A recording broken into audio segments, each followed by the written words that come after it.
Hello everyone. तो आज हम लोग का इकोनॉमिक्स का पहला लेक्चर रहने वाला है। तो हिस्ट्री, ज्योग्राफी, पॉलिटी और फिज़िक्स ख़त्म करने के बाद अब हमारा अगला सब्जेक्ट है इकोनॉमिक्स। ठीक है। तो आज हम लोग का पहला लेक्चर है जिसमें कि हम बेसिक्स ऑफ इकोनॉमी देखने वाले हैं। बेसिक्स का मतलब एकदम बेसिक से स्टार्ट करने वाले हैं। डिफरेंट सेक्टर्स ऑफ इकोनॉमी पढ़ेंगे, टाइप्स ऑफ इकोनॉमी पढ़ेंगे और डिफरेंट टाइप्स ऑफ इकोनॉमी पढ़ेंगे। Because on the basis of classification हम डिफरेंट टाइप्स में इकोनॉमी को डिवाइड कर सकते हैं। इसके अलावा साथ साथ हम PYQs भी अटैम्प्ट करेंगे, प्लस जो कल आप लोगों का ऑल इंडिया GK टेस्ट हुआ था उसके विनर्स भी हम देखेंगे, लेकिन वो सारी चीज़ें करने के बाद आने की लास्ट में। ऑलराइट, चलिए तो एक बार सभी लोग कंफर्म करेंगे कि सारी चीज़ें प्रॉपर हैं, तो फिर हम लोग स्टार्ट करते हैं आज का लेक्चर जो कि रहने वाला बेसिक्स ऑफ इकोनॉमी में। और काफ़ी लोगों का इकोनॉमिक्स दर्द रहता है, लेकिन इसके बाद आप लोगों का दर्द नहीं रहेगा इन सारे लेक्चर्स को अटैम्प्ट करने के बाद। और इकोनॉमिक्स की अगर मैं बात करूँ तो रफली, क्योंकि काफ़ी लोग के डाउट्स आने लगेंगे अभी से कि कितने मंथ चलेगा ये वो, ठीक है। तो भाई 2 हफ्ते में ख़त्म हो जाएगा। और 2 हफ्ते का मतलब ये नहीं है कि 7 दिन लेक्चर्स रहेंगे, जैसे कि हमारा रहता है 5 दिन का लेक्चर, यानी 10 लेक्चर्स में आपका इकोनॉमिक्स जो है ख़त्म हो जाने वाला है। तो स्टार्ट करते हैं आज का पहला लेक्चर जिसमें कि बहुत ही बेसिक से देखेंगे। तो आज का लेक्चर ऐसा नहीं होगा कि बहुत कुछ समझ नहीं है आपको, आसानी सारी चीज़ें समझ में आएंगी। तो ये है कि आपका फाउंडेशन क्लियर हो जाएगा, ठीक है। Alright, okay. हैप्पी बर्थडे, अच्छा सुधर जाओ। आगे बढ़ते हैं, तो स्टार्ट करते हैं आज का लेक्चर इंडियन इकोनॉमी। और टॉपिक 1 है हमारा बेसिक्स ऑफ इकोनॉमी। तो सबसे पहले देखते हैं टाइप्स ऑफ इकोनॉमी। अब डिफरेंट टाइप्स, वही है ना कि बेसिस क्या है क्लासिफिकेशन का। अगर बेसिस ये है कि कौन ऑपरेट कर रहा है, कौन एक तरह से लीड रोल में फ्रंट फुट पे खेल रहा है, गवर्नमेंट खेल रही है कि प्राइवेट प्लेयर खेल रहा है, तो वो अलग हमारा टाइप ऑफ क्लासिफिकेशन हो जाएगा। वो भी देखेंगे इसके बाद, जस्ट अभी बात। लेकिन यहाँ पे हम मोटे मोटे तौर पे इकोनॉमिक्स को 2 कैटेगरी में डिवाइड कर सकते हैं। एक को बोल सकते हैं मैक्रो इकोनॉमिक्स, और दूसरे को माइक्रो इकोनॉमिक्स, यानी कि सूक्ष्म अर्थशास्त्र। ठीक है, क्योंकि काफ़ी सारे हिंदी मीडियम के स्टूडेंट्स भी हैं, तो मैं कोशिश करूँगा कि हिंदी के भी टर्म्स में यहाँ पे यूज़ करूँ। तो दूसरा होता है हमारा माइक्रो इकोनॉमिक्स। इसको बोलते हैं समष्टि अर्थशास्त्र और इसको सूक्ष्म अर्थशास्त्र। अब बात करते हैं कि इनमें बेसिस ऑफ डिफरेंस है क्या। तो मैक्रो इकोनॉमिक्स में हम पढ़ेंगे, एक जैसे हम कंट्री की GDP पढ़ रहे हैं, आप इसको ऐसे समझो, कि आप इसको ऐसे समझो, आप एक जैसे मान लो कि एक फॉरेस्ट है, ठीक है, एक जंगल है। आप पूरे जंगल को पढ़ रहे हो कि भाई जंगल में इस तरह के जानवर मिलते हैं, इस तरह के पेड़ पौधे मिलते हैं, इस तरह का वेजिटेशन मिलता है, यहाँ पे इस तरह की सॉइल है। जंगल का मैंने एग्जांपल इसलिए दिया बिकॉज अभी हम लोग ज्योग्राफी पढ़ के आ रहे हैं, तो थोड़ा आप ज़्यादा को रिलेट कर पाएंगे। वहीं पर अगर मैं सिर्फ एक पेड़ के बारे में पढ़ूँ कि एक पेड़ में जो नंबर ऑफ इसमें कर्व्स हैं, तो उस समय ये पता चल जाता है कि इसकी एज कितनी है, पत्तियां ये कब झाड़ता है अपनी। तो इस तरह से हम अगर उसके पेड़ की स्टडी कर रहे हैं, और पेड़ वगैरह से जंगल से याद आया कि अमेजॉन की जो रेन फॉरेस्ट है, जो हम लोगों ने देखा था कि वो एवरग्रीन फॉरेस्ट है ना, ब्राज़ील में, तो वहाँ पे वर्ल्ड का भी सबसे लंबा सांप मिला है ना, एनाकोंडा। आपने देखा होगा कैसे कैसे लोग होते हैं डेयरिंग, मतलब उसके बगल में एकदम शूट कर रहा है, हमने हो सकता है देखा हो वीडियो, है ना। तो अगर हम इस तरह से कर रहे हैं कि अगर सारी चीज़ें पढ़ रहे हैं, सारी चीज़ें कलेक्टिवली पढ़ रहे हैं, तो उसको मैक्रो में डालेंगे, ठीक है, किसी भी चीज़ का मैक्रो होगा। और अगर उस एक पर्टिकुलर चीज़ के बारे में पढ़ेंगे तो माइक्रो के बारे में। अब इकोनॉमिक्स में हम क्या पढ़ेंगे, इकोनॉमिक्स में हम पढ़ेंगे GDP, ग्रॉस डोमेस्टिक प्रोडक्ट, सकल घरेलू उत्पाद, राष्ट्रीय income that is national income, जो कि GDP उसी का ही पार्ट है, ठीक है। फिर हम इसमें क्या पढ़ेंगे, हम मुद्रास्फीति के बारे में पढ़ेंगे, इन्फ्लेशन यानी कि चीज़ों के दाम क्यों बढ़ते हैं, क्यों घटते हैं। ये सारी चीज़ें जो हम पढ़ेंगे वो मैक्रो इकोनॉमिक्स में आएंगी, यानी कि कंट्री को एज अ होल पढ़ रहे हैं, वहाँ पे किस तरह से जनरल राइज इन प्राइसेस हो रहा है, डिक्रीज इन प्राइसेस, वो मैक्रो में आएगा। माइक्रो में अगर हम बात करें तो एक इंडिविजुअल या फिर एक फर्म के बारे में हम पढ़ते हैं। जैसे एक फर्म है तो किस तरह से ऑपरेट कर रहा है वो हम पढ़ लिया। या फिर इंडिविजुअल में हम क्या पढ़ते हैं, तो इंडिविजुअल में जैसे कि हम पढ़ेंगे डिमांड एंड सप्लाई क्या होती है, डिमांड एंड सप्लाई। तो कोई भी चीज़ जो हम इंडिविजुअल लेवल पे पढ़ेंगे, छोटे लेवल पे पढ़ेंगे, वो माइक्रो इकोनॉमिक्स में आएगा। और बड़े लेवल पे पढ़ेंगे, जैसे फॉर एग्जांपल मैं आपसे बोल दूं कि मॉनेटरी पॉलिसी टूल, क्योंकि ये टर्म्स अभी हमने किए नहीं है, अगर अगर आपको पता है तो ठीक है, आप आंसर कर सकते हो, नहीं तो सारी चीज़ें हम अभी करेंगे। आपको कोई टेंशन लेने की ज़रूरत नहीं कि हम एकदम ज़ीरो हैं एकदम इकोनॉमिक्स में, सारा चीज़ें ज़ीरो से लेकर आप हीरो बन जाएंगे। तो मैक्रो इकोनॉमिक्स के अंडर में आएगा, ठीक है, जो भी चीज़ बड़े लेवल पे पढ़ेंगे। और जो इंडिविजुअल लेवल पे पढ़ेंगे, जैसे फॉर एग्जांपल अगर हम इंडिविजुअल का पढ़ रहे हैं कि कोई क्यों क्यों कोई मान लेते हैं कि सामान ए को खरीदता है और सामान बी को नहीं खरीदता है, फिर बी को प्रेफर करता है, ए को उतना नहीं करता। तो ये जो हम पढ़ रहे हैं वो एक इंडिविजुअल के बारे में पढ़ रहे हैं, उसकी प्रेफरेंसेस के बारे में पढ़ रहे हैं, तो उसको माइक्रो इकोनॉमिक्स में रखेंगे। जैसे फॉर एग्जांपल आपने देखा होगा कि भाई एक नॉर्मल कार, ठीक है, उसका उतना क्रेज़ नहीं होता है, लेकिन अगर आप वही, है ना कि चार छल्ले वाली गाड़ी हो, है ना, ये ऑडी का साइन ऐसा ही तो होता है, ऑडी हो गई, BMW हो गई, जो एकदम महंगी कार्स होती है तो उनका क्रेज़ ज़्यादा होता है। तो क्यों लोग, उसका प्राइस ज़्यादा है, ठीक है, फीचर्स भी ऐसा कोई बहुत ज़्यादा नहीं है, तो फिर भी इसको क्यों प्रेफरेंस दे रहे हैं। तो ये सारी चीज़ें जो हम इंडिविजुअल लेवल पे पढ़ते हैं वो माइक्रो इकोनॉमिक्स में पढ़ते हैं।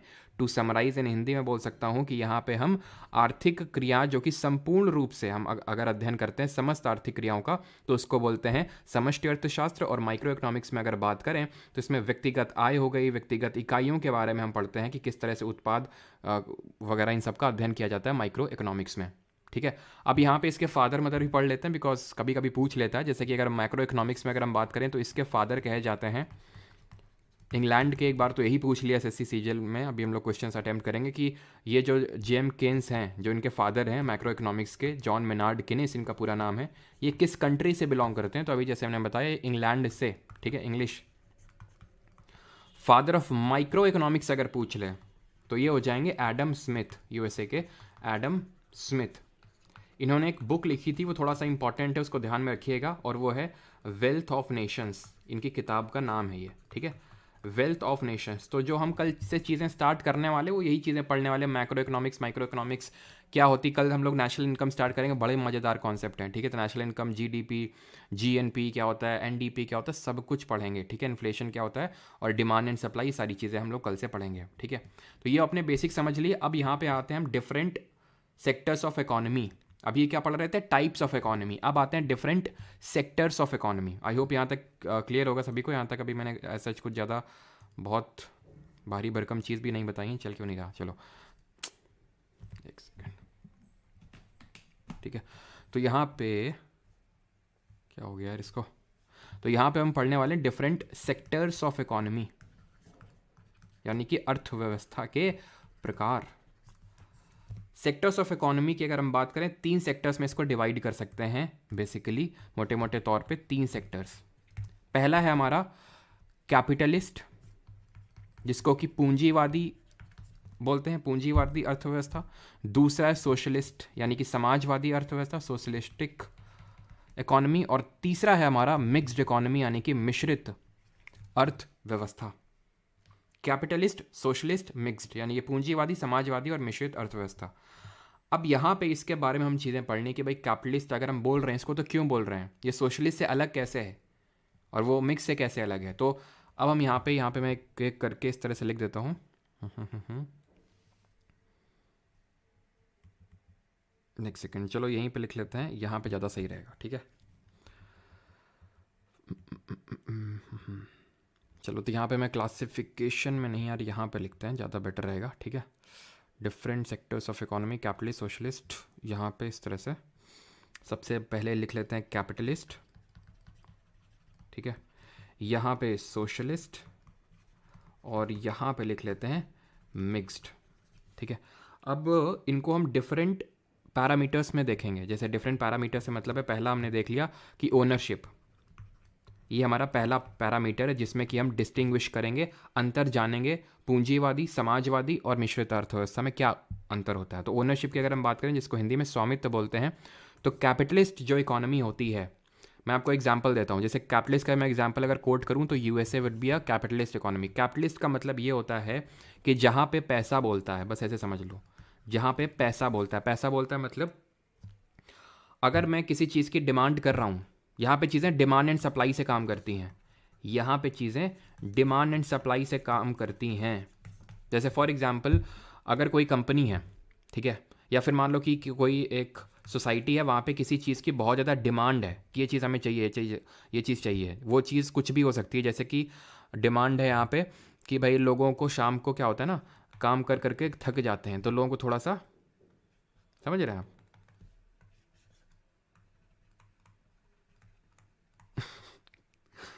ठीक है, तो चाहिए शाम को, तो ये क्या डिमांड है, डिमांड है, फुलफिल करी जाएगी। अब उसी में से 2-3 लोग ऐसे हैं जो शाम को ये कंज्यूम नहीं करना चाहते, नॉवेल पढ़ना चाहते हैं। ये जो कंज्यूम करना चाहते हैं ये हैं, मान लो कि एक गांव है, उसमें मान लेते हैं ये 3,000 लोग हैं जो इसकी डिमांड कर रहे हैं, और नॉवेल जो पढ़ने की डिमांड कर रहे हैं 3 लोग। तो कोई भी कंपनी ये काम नहीं करेगी क्योंकि उसको प्रॉफिट नहीं है। तो जो चीज़ें प्रॉफिट पे काम करती हैं वो है कैपिटलिस्ट इकोनॉमी, उसको बोलते हैं कैपिटलिस्ट इकोनॉमी। यहाँ पे प्रॉफिट है नहीं है, यहाँ पे प्रॉफिट है दबा के है, तो ये होगी। यानी डिमांड और सप्लाई पे चीज़ें काम करती हैं। सोशलिस्ट में अगर बात करें तो यहाँ पे नीड पे काम करती हैं चीज़ें। नीड इन द सेंस कि अगर यहाँ पे 5 लोग हैं, ठीक है, जो बहुत जोर का बीमार हैं या फिर अक्सर बीमार पड़ जाते हैं, मान लो कि 20 से 25 लोग अक्सर बीमार पड़ जाते हैं, किसी कंपनी के लिए यहाँ पे कुछ ऐसा करना प्रॉफिटेबल नहीं हो सकता है, लेकिन क्योंकि वो ज़रूरी है, वो नीड है, इसलिए वो गवर्नमेंट आएगी वहाँ पे और उस चीज़ को फुलफ़िल करेगी। तो यहाँ पे क्या है, वहाँ पे डिमांड है, यहाँ पे नीड है जो वो कर रही है। मिक्स्ड क्या है, दोनों के बीच का है, दोनों के बीच का है। एग्जाम्पल मैं आपको देता हूँ तो आपको ज़्यादा बेटर तरीके से समझ में आएगा। कैपिटलिस्ट इकोनॉमी में अगर बात करें यूएसए, सोशलिस्ट में अगर बात करें जैसे कि रशिया हो गया, जो पहले यूएसएसआर होता था, रशिया हो गया, चाइना हो गया, काफ़ी सारी कंट्रीज़ तो हैं, जैसे जैसे श्रीलंका हो गई, वियतनाम हो गई, ये तो नाम में अपने सोशलिस्ट लगाते हैं। लेकिन हम जैसे कि इंडिया हैं, हम कैसे हैं, हम मिक्स्ड में आते हैं, बीच में आते हैं, ठीक है। हमारे अंबानी अडानी जैसे प्लेयर्स भी खेलते हैं और गवर्नमेंट ने भी अपनी कहीं कहीं मोनोपोली बना के रखी है। अभी क्यों किया जाता है, अभी धीरे धीरे करके समझेंगे। सोशलिस्टिक की अगर बात करें तो जैसे हमारा कंट्री कॉन्स्टिट्यूशन में, बिकॉज हम पढ़ चुके हैं इसलिए मैं आपको बता रहा हूँ, प्रियम्बल प्रस्तावना में लिखा हुआ है ना, sovereign socialist secular democratic and Republic. Sovereign socialist secular democratic और रिपब्लिक लिखा हुआ है हमारे कॉन्स्टिट्यूशन में। नाम में नहीं है, हमारे कंट्री के नाम में नहीं है, जैसे कि श्रीलंका और वियतनाम में है, लेकिन है ऐसा। लेकिन अब धीरे धीरे बात चल रही कि सोशलिस्ट और सेकुलर वर्ड को हटा दो प्रियम्बल से, बिकॉज धीरे धीरे वो धीरे धीरे हम कैपिटलिस्ट की तरफ बढ़ रहे हैं। तो ओनरशिप की अगर बात करें तो कैपिटलिस्ट में किसका होगा, प्राइवेट के हाथ में होगा, वो कोई इंडिविजुअल हो सकता है या फिर कलेक्टिव फर्म हो सकता है। सोशलिस्ट में गवर्नमेंट की ओनरशिप होती है, गवर्नमेंट की। और इसमें क्या होगा, इसमें बोथ लिख लो सब, इसमें तो वही बीच का है। यानी कि जैसे कि काफ़ी सारे सेक्टर्स ऑफ इकोनॉमी होंगे जहाँ पे प्राइवेट प्लेयर की ओनरशिप होगी, काफ़ी सारे होंगे जहाँ पे गवर्नमेंट। जैसे कि अगर हम बात करें इंडियन रेलवेज़ की, तो अभी भी ज़्यादातर गवर्नमेंट ही है, ठीक है, प्राइवेटाइजेशन हो रहा है, लेकिन अभी भी आप प्राइवेट ट्रेन में ट्रैवल नहीं करते हैं, गवर्नमेंट वाली ट्रेन में ट्रैवल करते हैं, तो इक्का दुक्का हो सकता है, लेकिन मेन क्या है, गवर्नमेंट ही है अभी, उसकी मोनोपोली एक तरह से अगर हम देखें रेलवे में, तो वहाँ पे वो ऑपरेट नहीं कर सकते हैं। कई सारे ऐसे हैं जैसे एटॉमिक हमारे पावर स्टेशंस हैं, तो वहाँ पे प्राइवेट ऑपरेट नहीं कर सकते, वो गवर्नमेंट के अंडर में ही ओनरशिप है। लेकिन कई सारे ऐसे सेक्टर्स हैं जहाँ पे प्राइवेट प्लेयर्स, बहुत सारे सेक्टर्स हैं जहाँ पे प्राइवेट में ओनरशिप है। जैसे आज मान लो शिक्षा है, ठीक है, एजुकेशन है, तो जैसे मैं आपको ऑनलाइन एजुकेशन दे रहा हूँ, तो मैं प्राइवेट ही तो हुआ, गवर्नमेंट की तरफ से थोड़ी ना मैं पढ़ा रहा हूँ आपको, है कि नहीं। तो एक तरह से कैपिटलिस्ट का एग्जाम्पल हुआ, और अगर गवर्नमेंट सरकारी स्कूल हुए वो सोशलिस्ट का एग्जाम्पल है। तो हमारे यहाँ दोनों खेल रहे हैं। ऐसा नहीं है कि हमारे यहाँ पे प्राइवेट स्कूल्स होंगे ही नहीं, अगर होंगे ही नहीं देन सोशलिस्ट हम बोल सकते हैं। दूसरा फैक्टर पे आते हैं, दूसरा पैरामीटर, एंड दैट इज़ आपका यहाँ पे ओनरशिप हो गया। मोटिव अगर हम बात करें, यहाँ पे मोटिव क्या होता है, तो यहाँ पे मोटिव क्या होगा, प्रॉफिट, पैसा। यहाँ पे क्या प्रॉफिट होगा, सर यहाँ पे क्या मोटिव होगा, यहाँ पे मोटिव होगा सोशल वेलफेयर, यानी कि समाज कल्याण। समाज का कल्याण करना है, सोशल वेलफेयर करना है, पैसा जनरेट करना हमारा पर्पस नहीं है। देखिए अब ये भी डिबेट हो सकती है सर कौन सा सही है, लगता तो ये हमें सही है सोशलिस्ट, लेकिन ये भी सही है, दोनों के फायदे हैं, इसीलिए हमने मिक्स चुना भी। उस पर भी डिस्कशन करेंगे कौन सही है कौन गलत, इस पर भी वो ज़्यादा आपका इंपॉर्टेंट नहीं है क्योंकि आप यूपीएससी का कोई मेंस लिखने नहीं जा रहे हैं, लेकिन फिर भी हम थोड़ा डिस्कस करेंगे इसको, है ना, सो दैट आपकी अंडरस्टैंडिंग डेवलप हो। सोशल वेलफेयर यहाँ पे मोटिव होता है और यहाँ पे अगेन बोथ, ठीक है। तीसरा फैक्टर हम यहाँ पे ले लेते हैं और वो है कि गवर्नमेंट का रोल, यानी सरकार की भूमिका। गवर्नमेंट का रोल, यहाँ पे गवर्नमेंट का रोल होगा, नो नहीं होगा, यहाँ पे कोई भूमिका नहीं, यहाँ पे पूरी भूमिका होगी, यहाँ बीच का होगा, ठीक है। यानी कि इसको बोल सकते हैं कंट्रोल्ड इंटरफेरेंस बाय गवर्नमेंट, यानी कि सीमित भूमिका हम बोल सकते हैं यहाँ पे है। चौथा हम ले लेते हैं, यहाँ पे चौथा है डिस्ट्रीब्यूशन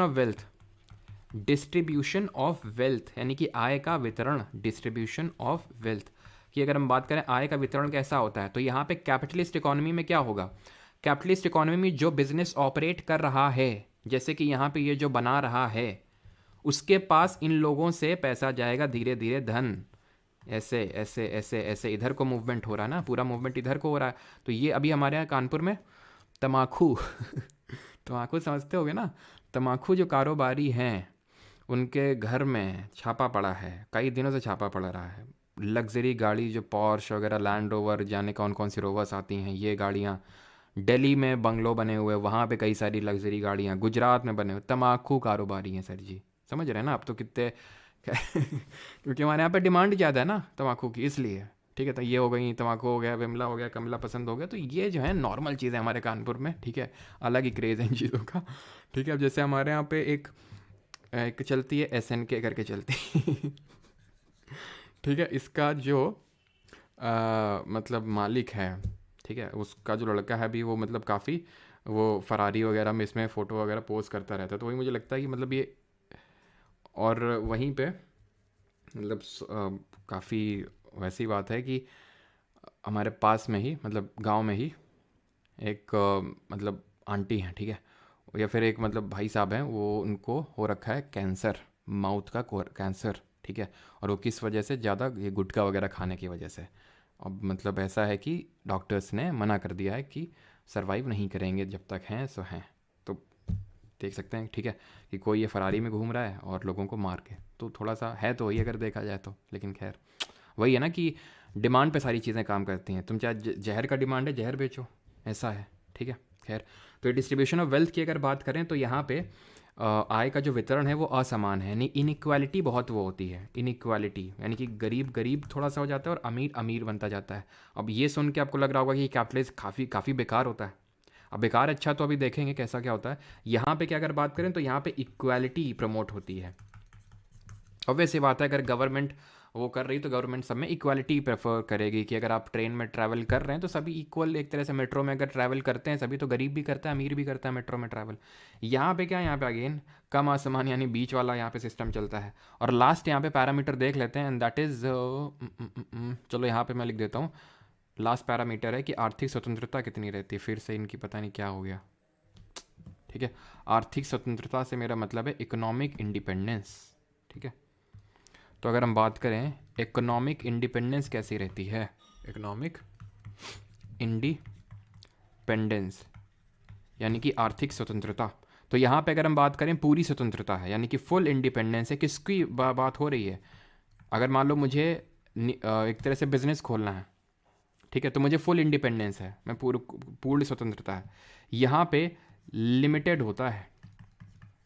अब हम थोड़ी इंडिया का डिस्कशन करते हैं। जब हम आज़ाद हुए, ठीक है, 1947 में, 200 साल तक रफली हमें एक 200 साल तक एक कंपनी ने, तो बोलना ठीक नहीं रहेगा, लेकिन इनिशियली जो आई थी ब्रिटिश ईस्ट इंडिया कंपनी, वो कंपनी थी जो भारत में व्यापार करने आई थी, ट्रेड करने आई थी। फिर उससे रूल स्टार्ट हुआ 1857 तक, 1857 तक पहले तो रूल चला, है ना। रफली हम बोल सकते हैं कि 1757 में बैटल ऑफ प्लासी लड़ा गया था, 1757 में प्लासी का युद्ध, और उसके 100 साल तक लगभग एक कंपनी ने रूल किया। उसके बाद उसी जिस देश से वो कंपनी आई थी, उस देश का डायरेक्ट अब रूल करने लगा, क्योंकि उस देश को लगा, ब्रिटेन को लगा कि अब यहाँ पे तो मोटा पैसा है, तो हम डायरेक्टली रूल करते हैं, नहीं तो ये मोटा पैसा आना बंद हो जाएगा। तो जम के लुटाई करी इन्होंने 1947 तक। तो एक तरह से अगर हम देखें तो एक कंपनी के तौर, एक जो ट्रेड करने के लिए, व्यापार करने के लिए कंपनी आई थी, वो हम पे रूल करने लगी। तो ये थोड़ा डर की वजह से और भी कुछ फैक्टर की वजह से जब हम आज़ाद हुए तो हमने सोशलिज्म अपनाया, हमने समाजवाद अपनाया, सोशलिज्म अपनाया, सो दैट इनइक्वालिटी उतनी ज़्यादा ना रहे और लोगों का वेलफेयर किया जा सके, लोगों का वेलफेयर किया जा सके, जो कि सोशलिस्ट में होता है। तभी हमने अपने प्रियम्बल में, अपने प्रस्तावना में सोशलिस्ट वर्ड को ऐड किया।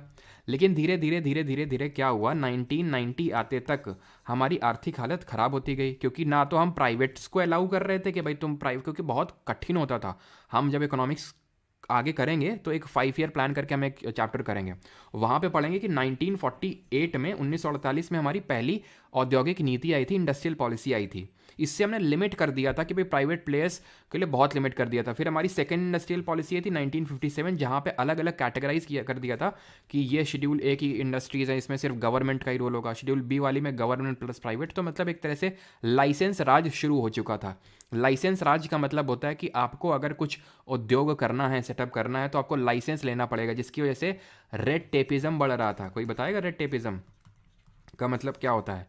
तो रेड टेपिज्म का मतलब है एक तरह से कि आप जब गवर्नमेंट ऑफिशियल्स को एक तरह से फिर घूसखोरी चालू हो गई थी कि अगर आपने घूस अच्छी दे दी तो आपको अलाउ कर दिया, तो इस तरह से स्टार्ट हो गई थी चीज़ें। तो लाइसेंस राज यहाँ पे शुरू हो गया था। तो प्राइवेट प्लेयर्स के लिए बहुत ही डिफिकल्ट हो चुका था इंडस्ट्रीज़ को सेटअप करना इंडिया में। साथ ही साथ हम बहुत ज़्यादा एंगेज भी नहीं हो रहे थे एक्सटर्नल वर्ल्ड से, जिसको बोलते हैं ग्लोबलाइजेशन, कि भाई हम एक्सपोर्ट कर रहे हैं, इंपोर्ट कर रहे हैं, वो भी हम ज़्यादा नहीं कर रहे थे, जिसकी वजह से हमारे पास फॉरेन करेंसी बहुत कम हो गई 1990 में। ये सारी चीज़ें हम पढ़ेंगे आगे भी। 1990 में बैलेंस ऑफ पेमेंट का क्राइसिस हो गया, जिसकी वजह से लोन लेने जाना पड़ा आईएमएफ के पास, इंटरनेशनल मॉनेटरी फंड के पास। तो उसने लिमिटेशंस लगा दी कि भाई आप अपनी इकोनॉमी को खोलो, प्राइवेट प्लेयर्स को उसमें आने दो और एक्सपोर्ट इंपोर्ट करो। तब जाके कहीं ना कहीं हमने सोशलिज्म, जो एक्सट्रीम सोशलिज्म जो हम फॉलो कर रहे थे, उसको उसको तो ठीक है चलने दिया सोशलिज्म को, उसके साथ साथ हमने कैपिटलिज्म भी अपना लिया, पूंजीवाद भी अपना लिया, जहाँ पे हमने प्राइवेट प्लेयर्स को भी थोड़ा सा रोल दिया इकोनॉमी में। तो एक तरह से फिर हम धीरे धीरे अभी मिक्स्ड इकोनॉमी बन चुके हैं। भारत एक मिश्रित अर्थव्यवस्था है, लेकिन कुछ सालों में धीरे धीरे अभी जो है खासकर जैसे हमारी प्रेजेंट गवर्नमेंट है तो कैपिटलिज्म पे ज़्यादा फोकस कर रही है। देखिए, सोशलिज्म का एक बेनिफिट तो है कि यहाँ पे इक्वालिटी होगी, लेकिन ये है थोड़ा सा कि ठीक है इक्वालिटी तो होगी, मेरे पास 5 रुपये, तुम्हारे पास 5 रुपये, हम दोनों खुश हैं, ठीक है, खुशी का माहौल है, 5-5 रुपये दोनों के पास। और तुम्हारे पास मान लो कि 10 रुपये हो गए, तुम्हारे पास 50 हो गए, मान लो 50 हो गए, मेरे पास अभी 5 है। इक्वालिटी तो नहीं है, इक्वालिटी तो नहीं है। लेकिन फॉर एग्जाम्पल आपके पास 50 रुपये हुए, आपने मेरे से कुछ काम लिया और मेरे को 5 रुपये और दे दिए, मेरे पास अब 10 रुपये हो गए ना। भले अभी भी इक्वालिटी नहीं है, बहुत असमानता है, लेकिन मेरा स्टैंडर्ड ऑफ लिविंग तो इंप्रूव हुआ ना। यहाँ पे क्या स्टैंडर्ड ऑफ लिविंग उतना ही रहता है, बहुत धीरे धीरे धीरे धीरे बढ़ता है। यहाँ पे क्या धीरे धीरे स्टैंडर्ड ऑफ लिविंग, हाँ इनइक्वालिटी तो बढ़ेगी, लेकिन आप खुद सोचिए अगर वेल्थ का क्रिएशन ही नहीं होगा तो गरीबी में जीते रहो और इक्वालिटी का ढिंढोरा पीटते रहो। तो दोनों ही ज़रूरी है एक तरह से, भाई बहुत ज़्यादा इनइक्वालिटी भी ना होनी चाहिए, असमानता, ठीक है, लेकिन यह कि वेल्थ का क्रिएशन भी ज़रूरी है। और वेल्थ का क्रिएशन तभी होता है जब प्राइवेट प्लेयर्स बिजनेसेस सेटअप करते हैं, तो इसलिए कैपिटलिज्म भी ज़रूरी होता है। यहाँ तक किसी को कोई डाउट होगा तो पूछ लेगा। देन फिर हम बढ़ते हैं अपना अगला सेक्टर्स ऑफ इकोनॉमी में, जिसमें कि हम देखेंगे primary sector, secondary sector and tertiary sector. बताइए सर, फिर China and Russia. China developed तो है भाई, चाइना डेवलप्ड है, चाइना हमसे काफ़ी आगे अगर हम देखें तो, क्योंकि उसने अपनी इकोनॉमी को बहुत पहले ही खोल दिया था, हमें 1991 में जाके खोला। उसमें नो डाउट कि ब्रिटिशर्स ने दबा के ड्रेन ऑफ वेल्थ किया, जिसकी बात हमारे दादा भाई नौरोजी जी ने करी थी अपने book poverty and British rule in India ने। लेकिन क्योंकि हमने इकोनॉमी को अपनी लेट खोला, अगर ओपन कर देते, अगर ये माना जाता कि अगर सुभाष चंद्र बोस जी अगर प्राइम मिनिस्टर बनते, क्योंकि वो इसको लेके इकोनॉमिक्स को लेके बहुत ही एग्रेसिव थे, उन्होंने नेशनल प्लानिंग कमेटी सेटअप करी थी 1938 में, 1938 में पढ़े थे हम लोग, ठीक है। तो वो ऐसा माना जाता है कि वो, क्योंकि और वो रशिया वगैरह से काफ़ी सॉरी जो बाकी जैसे जर्मनी वगैरह से काफ़ी वो मतलब इन्फ्लुएंस थे। सर वेटेज क्या रहता है इकोनॉमिक्स का? रहता है जैसे बाकी सब्जेक्ट्स का रहता है, बाकी कोई फिक्स नहीं है। फरवरी का मंथली मैगजीन आएगा, चिंता क्यों कर रहे हो?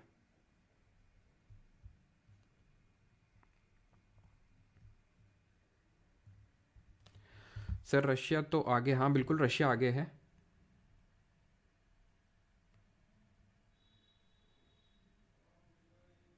सर गांधी और मार्क्स की उसमें क्या मतलब अंतर है सोशलिज्म में? तो गांधी जी ये बिलीव करते हैं कि भाई जो सोशलिज्म होना चाहिए, जो सोशलिज्म होना चाहिए, ठीक है, वो बाय दी गवर्नमेंट होना चाहिए, ठीक है। और वो एक तरह से अर्थ डेमोक्रेसी में बिलीव करते थे, नॉन वायलेंस से बिलीव करते थे। लेकिन अभी मार्क्स की अगर थ्योरी की बात करें तो एक तरह से डिक्टेटरशिप टाइप में बिलीव रखते थे। जैसे कि जो हमारे चाइना वगैरह, ये मार्क्सिस्ट सोशलिज्म को फॉलो करते हैं कि भाई एक डिक्टेटरशिप होना चाहिए। जैसे कि तुम्हारा नॉर्थ कोरिया को ले लो, ये भी एक क्या है, सोशलिज्म है, लेकिन ये मार्क्सिस्ट टाइप का सोशलिज्म है। मार्क्सिस्ट का मतलब कि भाई किम जोंग उन है, एक रूलर है जो सोशलिज्म कर रहा है, तो वो फॉर्म ऑफ सोशलिज्म है, ठीक है।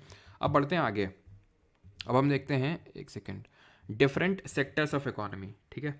अभी हम आते हैं डिफरेंट सेक्टर्स ऑफ इकोनॉमी में। तो सबसे पहला सेक्टर है हमारा प्राइमरी सेक्टर। तो हम पहली बात तो जो सेक्टर्स ऑफ इकोनॉमी हैं इसको क्या बोलते हैं, इसकी अगर हम बात करें तो अर्थव्यवस्था के क्षेत्र बोल सकते हैं। अब अर्थव्यवस्था के प्रमुखता यानी कि मेनली 3 सेक्टर्स होते हैं, 3 क्षेत्र होते हैं।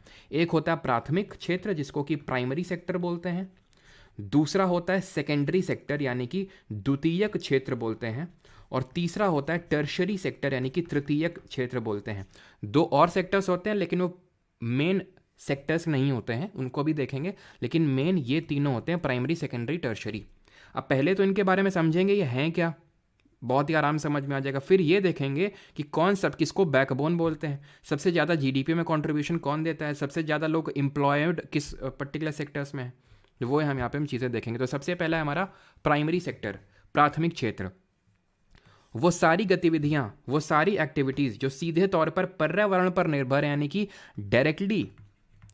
डायरेक्टली कंट्रोल्ड बाय एनवायरमेंट और डायरेक्टली इन्वॉल्व इन एनवायरमेंट, ठीक है, जो पूरी तरह से निर्भर किस पे हैं, एनवायरमेंट पे यानी पर्यावरण पे, वो सारी एक्टिविटीज़ प्राइमरी सेक्टर्स पे आती हैं। जैसे कि यहाँ पे ये क्या हो रहा है, पहली पिक्चर में एग्रीकल्चर हो रहा है, तो एनवायरमेंट से डायरेक्ट इन्वॉल्वमेंट है, तो एग्रीकल्चर ये होगा।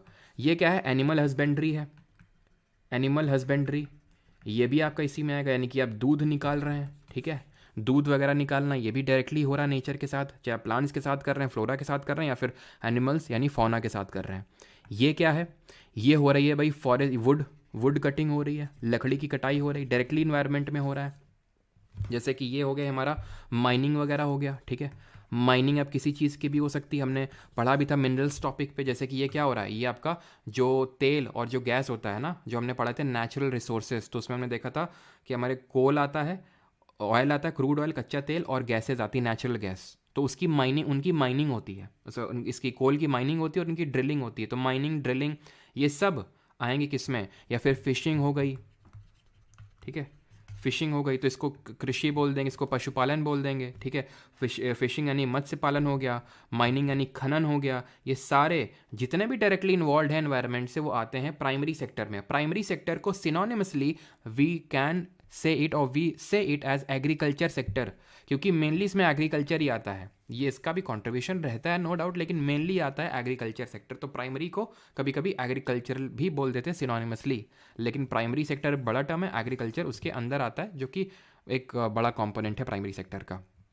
और अगर बात करें, ये जो होती हैं इनको हम रेड कॉलर जॉब्स के नाम से जानते हैं, ध्यान रखना, इनको हम बोलते हैं रेड कॉलर जॉब्स। जो लोग भी यहाँ पे काम करते हैं उनको हम बोलते हैं कि they are employed under red collar jobs, ठीक। अभी आते हैं सेकेंडरी सेक्टर पे। और एक चीज़ और ध्यान रखना कि हमारे इंडिया की जो बैकबोन है, अगर पूछ ले which sector of economy is the backbone of Indian economy, यानी कि कौन सा क्षेत्र जो है देश की रीढ़ की हड्डी है भारत की, अगर हम बात करें, ठीक है, तो ये प्राइमरी सेक्टर ही है। It is the backbone of Indian economy, backbone of Indian economy, इस चीज़ को भी ध्यान रखिएगा। कहीं कहीं पे हो सकता है कि आपको सेकेंडरी सेक्टर देखने को मिल जाए बैकबोन, लेकिन वो इंडिया के रिस्पेक्ट में देखने को नहीं मिलेगा। रीज़न इसका ये है कि इंडिया में सेकेंडरी सेक्टर ज़्यादा उतना डेवलप हुआ ही नहीं। ये सेकेंडरी सेक्टर होता क्या है, तो सेकेंडरी सेक्टर वो होता है जो प्राइमरी सेक्टर के चीज़ों को एज अ रॉ मटेरियल यानी कि कच्चा उत्पाद के तौर पे लेती है, उसको final goods and service, final goods में तब्दील करती है। जैसे कि यहाँ से मैंने उठा लिया, फॉर एग्जांपल गेहूँ उठा लिया, गेहूँ से मैंने आटा बना दिया यहाँ पे, या फिर मैंने बिस्किट बना दिया यहाँ पे फैक्ट्री में डाल के उसको, या फिर यहाँ से मैंने दूध उठा लिया, दूध उसको मैं फैक्ट्री में ले गया, उसका दही बना दिया, अमूल दही, ठीक है, अमूल दूध पीता है इंडिया, उसको पैस्चराइज कर दिया, उसका घी बना दिया, उसकी आइसक्रीम बना दी, ठीक है। यहाँ से जो मैंने माइनिंग वगैरह करी, तो माइनिंग करके मैंने उसको फाइनली मेटल में तब्दील कर दिया, क्योंकि उसकी रिफाइनिंग वगैरह बाद में होती है ना, हमने पढ़ा था, और उसके फॉर्म में निकलते हैं। कमेंट में बताएंगे बॉक्साइट किस मेटल की ओर है, और सबसे ज़्यादा कहाँ पे देखने को मिलता है, कंट्री और स्टेट इन इंडिया दोनों। तो जो चीज़ हम एक तरह से प्रोसेस कर रहे हैं, रॉ मटेरियल को जो प्राइमरी सेक्टर से मिल रहा है, उसका यूज़ करके फाइनल गुड बनाना, ये होता है फाइनल गुड्स का प्रोडक्शन करना, ये होता है सेकेंडरी सेक्टर में, द्वितीयक क्षेत्र में। अब एक क्वेश्चन ये बन जाता है, फाइनल गुड होता क्या है, कई बार पूछा है एसएससी में, ठीक है। तो फाइनल गुड होता है क्या चीज़, तो फाइनल गुड वो गुड होता है that is meant for final consumption, ना गलत। इसका मतलब ये नहीं होता है, फाइनल गुड का मतलब ये है कि अब उसमें कोई प्रोसेसिंग नहीं होगी, जो होना था सो हो गया, अब कोई प्रोसेसिंग वगैरह नहीं होगी। चाहे मैं कंज्यूम करूं, जैसे कि जैसे फॉर एग्जांपल बिस्किट का पैकेट बना, ठीक है, जो फैक्ट्री से खरीदता है बड़े थोक के भाव में खरीदता होगा। घर के लिए खरीदता है क्या अपने? जो फैक्ट्री के लिए खरीदता होगा, मान लो दूध दही कुछ भी बिस्किट वगैरह, तो खुद के लिए खरीदता है क्या? ना, वो बेचने के लिए खरीदता है। हो सकता है फिर उसने जिसने खरीदा हो वो छोटा दुकानदार हो, फिर वो भी बेचता है, तो कौन कंज्यूम करेगा वो पता नहीं। ठीक है, हो सकता है कि जो मैं बिस्किट ले रहा हूँ उस बिस्किट्स के मैं क्या कर रहा हूँ, बिस्किट वगैरह ले रहा हूँ, ठीक है, और मैं कुछ इसका क्या कर रहा हूँ, इससे केक बना रहा हूँ, बनता है, ठीक है। एक बार कोविड के टाइम पे बर्थडे था, ठीक है, भाई का, तो मम्मी ने ऐसे ही बनाया था यूट्यूब पे देख के। बिस्किट हो गया और चॉकलेट्स लाए थे काफ़ी, तो चॉकलेट वगैरह हो गया, तो उससे हमने क्या बना दिया, केक बना दिया। अब फॉर एग्जांपल मान लो उसको हम सेल कर रहे हैं केक को, फॉर एग्जांपल, ठीक है, सेल कर रहे हैं केक को, तो फिर क्या हमने इसको फाइनल कंजम्पशन ऐसे ही कर लिया क्या, ऐसे ही फॉर्म में जैसे हमें मिला था ना, इसको फिर हमने उससे मॉडिफाई कर दिया, फिर से सेल कर दिया, तो उसमें लेकिन अब प्रोसेसिंग नहीं हो सकती है। तो फाइनल गुड का मतलब ध्यान रखना है, ये पूछा गया क्वेश्चन। फाइनल गुड को भी हम दो कैटेगरी में डिवाइड कर सकते हैं। एक तो वो जिसको कि हम कंजम्पशन पर्पज से खरीदते हैं, और दूसरा वो जिसको कि हम इसको बोलते हैं इसको बोलते हैं कैपिटल इन दी सेंस कि, अब इसको ऐसे समझ लो कि जब जैसे फॉर एग्जांपल मैंने कोई चीज़ ली, कोई चीज़ इन दी सेंस कि जैसे ये मशीनरी वगैरह है, ठीक है, तो अगर मशीनरी वगैरह ली जाती है तो उसको हम बोल सकते हैं कैपिटल, पूंजी, कि मैंने उसको निवेश करने के पर्पज से लिया है, तो उसको हम बोल देंगे वो कैपिटल टाइप का है वो, ठीक है, क्लियर। तो कंजम्पशन के पर्पज से, और दूसरा क्या है कि भाई कोई उसके तरह से मतलब कंज्यूमर गुड हो गया, और एक तरह से कैपिटल के तौर पे कोई चीज़ ली, मशीनरी वगैरह ले ली, तो उसको बोलते हैं कैपिटल टाइप। तो ये दो टाइप के फाइनल गुड्स होते हैं।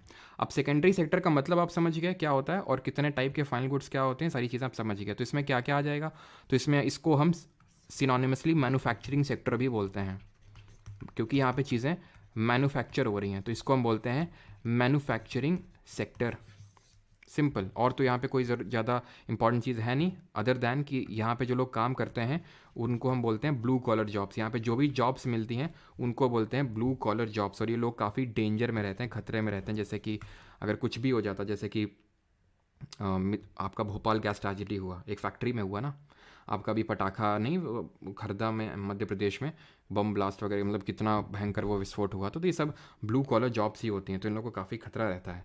और किसी भी कंट्री की, इसको देश की रीढ़ की हड्डी बोला जाता है, लेकिन हमारे यहाँ पे इतना डेवलप किया नहीं था ये, हमने डायरेक्टली प्राइमरी से हम जंप कर गए टर्शियरी की तरफ, तो भारत में उतना ज़्यादा डेवलप नहीं हो पाया। लेकिन बहुत सारी कंट्रीज़ हैं जिन्होंने सेकेंडरी सेक्टर पे काफ़ी फोकस किया, क्योंकि धीरे धीरे वो होता है तो ज़्यादा सही रहता है। खैर, अब यहाँ पे कुछ और एग्जांपल देख लेते हैं, जैसे मैन्युफैक्चरिंग में मैं क्या क्या एग्जांपल और ले सकता हूँ। तो मैन्युफैक्चरिंग में मैं एग्जांपल ले सकता हूँ, किसको ले सकते हैं, जैसे कि स्टील इंडस्ट्रीज़ हो गई हमारी, ठीक है, स्टील इंडस्ट्रीज। अभी स्टील कैसे बनता है, तो जैसे ओर वगैरह आती हैं, ओर वगैरह, तो उससे पहले हम आयरन बनाते हैं, फिर उसमें मिक्सिंग वगैरह करते हैं, तो फाइनल गुड तैयार करते हैं भाई यहाँ पे हम स्टील, जिसको फाइनली हम यूज़ करते हैं, ठीक है। मान लो कि कपड़ा उद्योग हो गया, यानी कि हमारी यार्न इंडस्ट्री हो गई। अब यार्न यानी जो धागा है वो कैसे बनता है, जैसे हम पहले कॉटन वगैरह कुछ भी लेते हैं ना, नेचुरली लेते हैं, प्राइमरी सेक्टर रॉ मटेरियल भेजेगा, देन उसको वो यार्न में यानी कि धागे में कन्वर्ट करेगा, तो यार्न इंडस्ट्री हो गई। कपड़ा इंडस्ट्री, कपड़ा उद्योग हो गया हमारा, ठीक है। और जो इलेक्ट्रिसिटी होती है, ध्यान रखना, इलेक्ट्रिसिटी यानी जो बिजली उत्पादन होता है वो भी एक सेकेंडरी सेक्टर है। जैसे कि बिजली बनती है अलग अलग तरीक़ों से, जैसे कि थर्मल पावर प्लांट में कोयले से इस्तेमाल करके बिजली बनाई जाती है, कोल का यूज़ करके, और कोल को हम और किस नाम से जानते हैं, ज़रा कमेंट में जल्दी से बताएंगे। तो और भी मैंने कुछ क्वेश्चन पूछा था ना आपसे पीछे भी, और भी कुछ क्वेश्चन पूछा था, मैं खुद ही भूल गया क्या क्वेश्चन पूछा था। चलो कोई नहीं, अभी बताना मैं क्या क्वेश्चन पूछा था तो मैं उसका आंसर कर दूंगा। तो यहाँ पे जो इलेक्ट्रिसिटी हम प्रोड्यूस कर रहे हैं, तो जैसे मान लो कि कोल तो प्राइमरी पहले माइन कर रहे हैं ना, कोल की माइनिंग हो रही है प्राइमरी सेक्टर से, उसको वो रॉ मटेरियल आ रहा है, देन वो इंडस्ट्रीज़ में भेजा जा रहा है, वहाँ से इलेक्ट्रिसिटी प्रोड्यूस हो रही है, ठीक है। तो इलेक्ट्रिसिटी भी सेकेंडरी सेक्टर में ही आएगी, बिजली का उत्पादन, ठीक है। और पहले मैं देख लेता हूँ, और किसी का कोई यहाँ तक डाउट हो तो पूछ सकता है। हाँ, ब्लैक गोल्ड बोलते हैं, बिल्कुल सही, ब्लैक गोल्ड बोलते हैं। और भी मैंने कुछ बताया था, बरीड सनलाइट बोलते हैं उसको। 4 टाइप का होता है, एंथ्रेसाइट, बाइट्यूमिनस, लिग्नाइट, पीट। एंथ्रेसाइट और बाइट्यूमिनस मेटलर्जिकल कोल होता है, बाइट्यूमिनस को कॉमर्शियल कोल के नाम से जानते हैं। जो, और इसको हम जो लिग्नाइट होता है उसको ब्राउन कोल के नाम से भी जानते हैं, और पीट सबसे घटिया टाइप ऑफ कोयल होता है। लिग्नाइट इंडिया में मिलता है नए वैली में, और एक जो पीट होता है टर्शरी फॉर्म ऑफ कोल वो जम्मू कश्मीर और नॉर्थ ईस्टर्न स्टेट्स में मिलता है। ठीक है, बॉक्साइट और पूछा था। ठीक है, तो बॉक्साइट एल्यूमिनियम की ओर होती है, यानी एल्यूमिनियम मेटल मिलता है। सबसे ज़्यादा प्रोडक्शन करता है वर्ल्ड में ऑस्ट्रेलिया, और इंडिया में उड़ीसा करता है। ठीक, अब आते हैं टर्शरी सेक्टर में, सर्विस सेक्टर में। तो भाई मान लो कि फॉर एग्जांपल एकदम मैं आपको बेसिक एग्जांपल देता हूँ। ठीक है, प्राइमरी सेक्टर से गेहूँ निकाला, गेहूँ से बिस्किट बनाया, और फिर बिस्किट का एडवर्टाइज़ किया कि ये बिस्किट खा के आपको अंदर आ जाएगी एनर्जी, ये बिस्किट खा के आप इतना ग्लो कर जाएंगे कि वो भागते हुए आएगी, बोलेगी कि चलो खैर आप अपने हिसाब से ऐड कर लेना। तो वो एक तरह का एडवर्टाइज़ है। मैं आपको पढ़ा रहा हूँ, तो ये मैं एडवर्टाइज़ नहीं कर रहा हूँ, ये भी एक टर्शरी सेक्टर है जहाँ पे मतलब इसको ऐसे समझो, ये इनटैंजिबल इन नेचर होता है। इनटैंजिबल का मतलब क्या होता है? जिसको आप छू नहीं सकते हो। अब मैं पढ़ा रहा हूँ तो उसको छू सकते हो, तुम अपने लैपटॉप या फिर अपने मोबाइल फ़ोन को छू सकते हो। वो एक सेकेंड वो सेकेंडरी सेक्टर है कि भाई जो लैपटॉप बना होगा कहीं कहीं पे इंडस्ट्री में, तो वो सेकेंडरी सेक्टर। लेकिन जो मैं पढ़ा रहा हूँ उसको छुओ, कहाँ छुओगे तुम? कुछ छू पाओगे मेरी पढ़ाई को जो मैं पढ़ा रहा हूँ ना? वो आपके सीधे ब्रेन में जा रही है चीज़, उसको आप छू नहीं सकते हो। यानी यहाँ पे जितनी भी चीज़ें होती हैं वो इनटैंजिबल नेचर की होती हैं। और क्योंकि यहाँ पे सर्विस दी जाती है, मैं आपको सर्विस दे रहा हूँ, मैं आपकी सेवा कर रहा हूँ। ठीक है तो वो सेवा, इसको हम क्षेत्र बोल देते हैं, यानी कि सर्विस सेक्टर बोल देते हैं। इसीलिए जो टर्शरी सेक्टर होता है सेवा क्षेत्र बोल देते हैं। ठीक है, इसमें डिफरेंट टाइप्स की सेवाएं आ जाती हैं। जैसे कि मैं आपको टीचिंग कर रहा हूँ तो ये एक तरह की सेवा है। ठीक है, बैंकिंग जो होती है, बैंकिंग वो भी एक सेवा है। अब बैंकिंग आप छू थोड़ी ना सकते हो। ठीक है, जैसे कि हेल्थ हो गया, या फिर हमारा ये, इसको क्या बोलेंगे, इसको बोलेंगे वही, मतलब ट्रांसपोर्ट बोल सकते हैं। ठीक है, ट्रांसपोर्ट। हॉस्पिटैलिटी सेक्टर, यानी कि जो होटल्स वगैरह होते हैं जो ऑफर करते हैं होटल्स वगैरह। ठीक है, तो हॉस्पिटैलिटी सेक्टर हो गया। टूरिज़्म हो गया, यहाँ पे लिखा भी हुआ, hotels, health care, teaching, retail, advertising, transport, tourism, ये सब हमारे आते हैं किसमें? टर्शरी सेक्टर में, also known as the service sector. और इसको हम कौन सी कॉलर की जॉब्स बोलते हैं? इनको बोलते हैं वाइट कॉलर जॉब्स। ठीक है, वाइट कॉलर जॉब्स बोलते हैं। अब हम इससे पहले कि आगे बढ़ें और क्वीनरी और क्वाटरनरी देखें जो कि उतने इंपॉर्टेंट नहीं हैं, हम सबसे पहले ये समझ लेते हैं कि ये जो हमारे प्राइमरी, सेकेंडरी और टर्शरी हैं, इनका इकोनॉमी में हमारी करंट में क्या रोल है और कितना क्या लेबर फोर्स पार्टिसिपेशन इनका है। ठीक है, तो जो 2011 की जनगणना हुई थी, जो हमारा लास्ट सेंसस हुआ था 2011 में, इसका मोटो ज़रा बताइए, बिकॉज ये हम लोग कर चुके हैं। और इसमें सेंसस कमिश्नर कौन थे इस टाइम पे, ये भी आपको बताना है। तो यहाँ पे जो हमारा एक तरह से प्राइमरी सेक्टर, या फिर इसको प्राइमरी सेक्टर को हम एग्रीकल्चर और एलाइड एक्टिविटीज़ बोल सकते हैं। Agriculture plus allied activities, agriculture plus allied activities, और उसके साथ में जो जुड़ी हुई एक्टिविटीज़ हैं। ठीक है, तो इसका जो कंट्रीब्यूशन था वो 14.39% था। हम बात कर रहे हैं कि जीडीपी, यानी कि देश की अर्थव्यवस्था। जीडीपी भी भूल जाओ क्या होता है जीडीपी, बस ये समझ लो देश की अर्थव्यवस्था तो समझ में आता होगा ना। तो कितना रोल था प्राइमरी का? 14.39%। वहीं अगर बात करें द्वितीय की, यानी कि सेकेंडरी सेक्टर की, तो इसका रोल था 31.46%। और वहीं अगर बात करें तृतीय की, दैट इज टर्शरी सेक्टर की, तो इसका रोल था 54.15%। तो आप एक चीज़ को ऑब्जर्व करिए, सबसे ज़्यादा रोल जीडीपी में, अर्थव्यवस्था में किसका है? टर्शरी सेक्टर का है सबसे ज़्यादा रोल। और सबसे कम रोल किसका है? प्राइमरी सेक्टर का, यानी कि प्राथमिक क्षेत्र का है। लेकिन आप सरप्राइज हो जाएंगे जब मैं आपको ये बोलूँगा कि सबसे ज़्यादा जो हमारा वर्कफोर्स एम्प्लॉयड है वो प्राइमरी सेक्टर में, और सबसे कम यहाँ पे है। सबसे ज़्यादा यहाँ पे होने के बावजूद भी इसका कंट्रीब्यूशन में, जीडीपी में कंट्रीब्यूशन उतना सिग्निफिकेंट क्यों नहीं है? ये जब मैं आपको टाइप्स ऑफ अनएम्प्लॉयमेंट पढ़ाऊंगा तब वहाँ पे आपको समझ में आएगा कि क्यों प्राइमरी सेक्टर में सबसे ज़्यादा लोग लगे तो हुए हैं, लेकिन उतना खासा आउटपुट कुछ निकल नहीं रहा है। जैसे कि अगर मैं 1951 के, अभी क्वेश्चन पूछा गया था कि 1951 में कितने परसेंट वर्कर्स जो हैं प्राइमरी सेक्टर में लगे हुए थे। ठीक है, तो 72% लोग भारत के लगे हुए थे प्राइमरी सेक्टर में। 1951 की बात हो रही है। धीरे धीरे तो अभी ये कम हो रहा है, लेकिन फिर भी एक सिग्निफिकेंट अमाउंट है जो यहाँ पे प्राइमरी सेक्टर में है। क्लियर? तो ये चीज़ ध्यान रखिएगा कि कितना क्या है। अब हम बाकी भी क्वार्टरनरी और क्वीनरी भी देख लेते हैं। और ये वाइट कॉलर जॉब्स मैंने आपको बता दिया होगा, तो इसके बियॉन्ड होते हैं। यहाँ पे नहीं है क्या प्राइमरी सेक्टरी? हाँ ठीक है, तो ये चीज़ देख लेना यहाँ पे, है ना। अब आते हैं, ये प्राइमरी देख लिया, ठीक है, प्राइमरी क्या कर रहा था, रिवाइज कर लेते हैं, प्रोड्यूस कर रहा था, प्रोसेस कर रहा था, एक्सट्रैक्ट रॉ मटेरियल कर रहा था। रॉ मटेरियल इसके पास जाएगा, ये इसको प्रोसेस करेगा, इसको फाइनल गुड में तब्दील करेगा। देन यहाँ पे सर्विस मिलेगी, ठीक है, या कि मान लो कि यहाँ पे कोई सामान बना, बिस्किट बना, चीज़ बना, तो उसका ट्रांसपोर्ट होगा, उसकी एडवर्टाइजिंग होगी, तो वो सब टर्शरी सेक्टर में जाएगा। एंड देन आता है क्वाटरनरी क्विनरी, ये थोड़े से ऊपर लेवल की चीज़ें हैं। Skills for complex processing of technology, जैसे कि हमारे इसरो में जो साइंटिस्ट लोग काम करते हैं हमारे, ठीक है, हर किसी की बस की बात है क्या है, खुद ही सोचो, मतलब काफ़ी दिमाग हिल जाता है कभी भी सोचो कि मतलब देखो, मिसाइल में सैटेलाइट होती है, सैटेलाइट को सीधे वहाँ पे भेजते हैं जहाँ पे एकदम सॉफ्ट लैंडिंग भी होनी चाहिए, लैंडिंग करवा भी देते हैं, फिर उस, ठीक है, सोचो तो कैसा क्या होता है, ठीक है। तो ये सबके बस की बात नहीं है, हमारे हाईली क्वालिफाइड जो साइंटिस्ट लोग हैं उन्हीं के बस की बात है। तो वो सारी जॉब्स जो काफ़ी नॉलेज डिमांड करती हैं काफ़ी ज़्यादा, तो वो आती हैं क्वाटरनरी सेक्टर में, जिसको हम बोलते थे चतुर्थांक क्षेत्र। और बात करें क्विनरी सेक्टर में, तो इसमें आ जाती हैं, जैसे फॉर एग्जांपल ये इसमें मत जाओ जो लिखी हुई हैं क्विनरी सेक्टर में, जैसे फॉर एग्जांपल जैसे हमारे MPs MLAs यानी कि जो हमारे सांसद और विधायक लोग हैं, ठीक है, मेंबर ऑफ पार्लियामेंट, और जो हमारे विधायक लोग हैं that is member of legislative assembly, तो ये सब लोग ये सब आ जाएंगे एक तरह से इसमें क्विनरी सेक्टर में। ऐसी सेवाएं जो एक तरह से नए और मौजूदा विचारों के निर्माण, पुनर्व्यवस्था, नहीं एक तरह से मेन थॉट प्रोसेसिंग आप बोल सकते हैं इसमें आती है। तो राजनैतिक या फिर वरिष्ठ व्यापार जो कार्य होते हैं वो आपके आते हैं क्विनरी क्षेत्र में, और इसीलिए इनको हम बोलते हैं गोल्ड कॉलर जॉब्स, ठीक है, गोल्ड कॉलर जॉब्स के नाम से भी ये जानी जाती हैं, ठीक। तो यहाँ पे होती हैं हमारी आज की चीज़ें ख़त्म, ज़्यादा कुछ आज चीज़ें थी नहीं। अब लगा लेते हैं क्वेश्चंस में भी आपको कुछ चीज़ें नई देखने को मिलेंगी, ठीक है। क्वेश्चन जल्दी से भी लगाएंगे, ज़्यादा बड़ा नहीं था आज का टॉपिक, ठीक है, क्योंकि पहले में और विनर्स कभी देखेंगे लेकिन लास्ट में। हाँ, ना ना ना ना ना ना, विनर्स पहले ही आ गए क्या आज?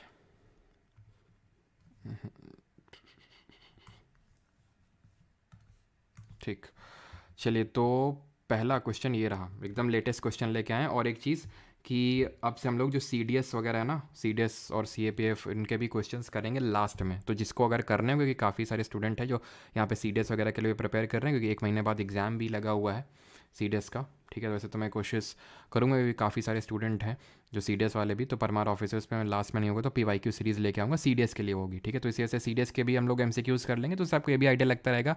एक तो अगर आप देने वाले एग्ज़ाम तो ठीक है, आपके लिए तो बेनिफिट करेगा, और नहीं भी देने वाले तो आपको पता लगे कि आप बाकी एग्जाम से क्वेश्चंस कर पा रहे हैं कि नहीं कर पा रहे हैं, थोड़ा सा हायर लेवल में। और अगर आपका नहीं करना है तो मत करिए, सिंपल, आप सिर्फ SSC का ही करिए, ठीक है। तो वो लास्ट में कर लिया करेंगे। लेकिन इस चैप्टर से मैंने पिछले 2 साल में जो 4 पेपर हुए CDS के, उसमें तो एक भी क्वेश्चन देखने को नहीं मिला, ठीक है। उसमें मेनली क्वेश्चन आते हैं CDS में वगैरह में, खासकर जो GDP, नेशनल इनकम, रीवैल्यूएशन और devaluation of currency, monetary policies जो होती हैं, तो उनसे दबा के क्वेश्चंस बनते हैं। टाइप्स ऑफ अनएम्प्लॉयमेंट, तो उससे क्वेश्चंस होते हैं। सर न्यू सब्सक्राइबर हूँ आपका, मेरा 7 को GD का एग्ज़ाम पेपर है, क्या करूँ?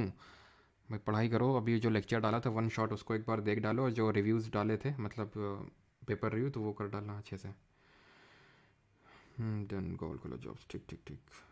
चलो, विच of the following is not a part of GST inspector, किस में आती है? GST इंस्पेक्टर में तुम बताओ किस में आएगी, है किस में आएगी? सर्विस सेक्टर में आएगी, सर्विस दे रहे हो। विच of the following is not a part of the infrastructure sector, infrastructure का पार्ट कौन सा नहीं है? एग्रीकल्चर, डैम्स, हाईवे, पावर, ये तीनों इंफ्रास्ट्रक्चर की बात करते हैं, एग्रीकल्चर इंफ्रास्ट्रक्चर की बात नहीं करता है।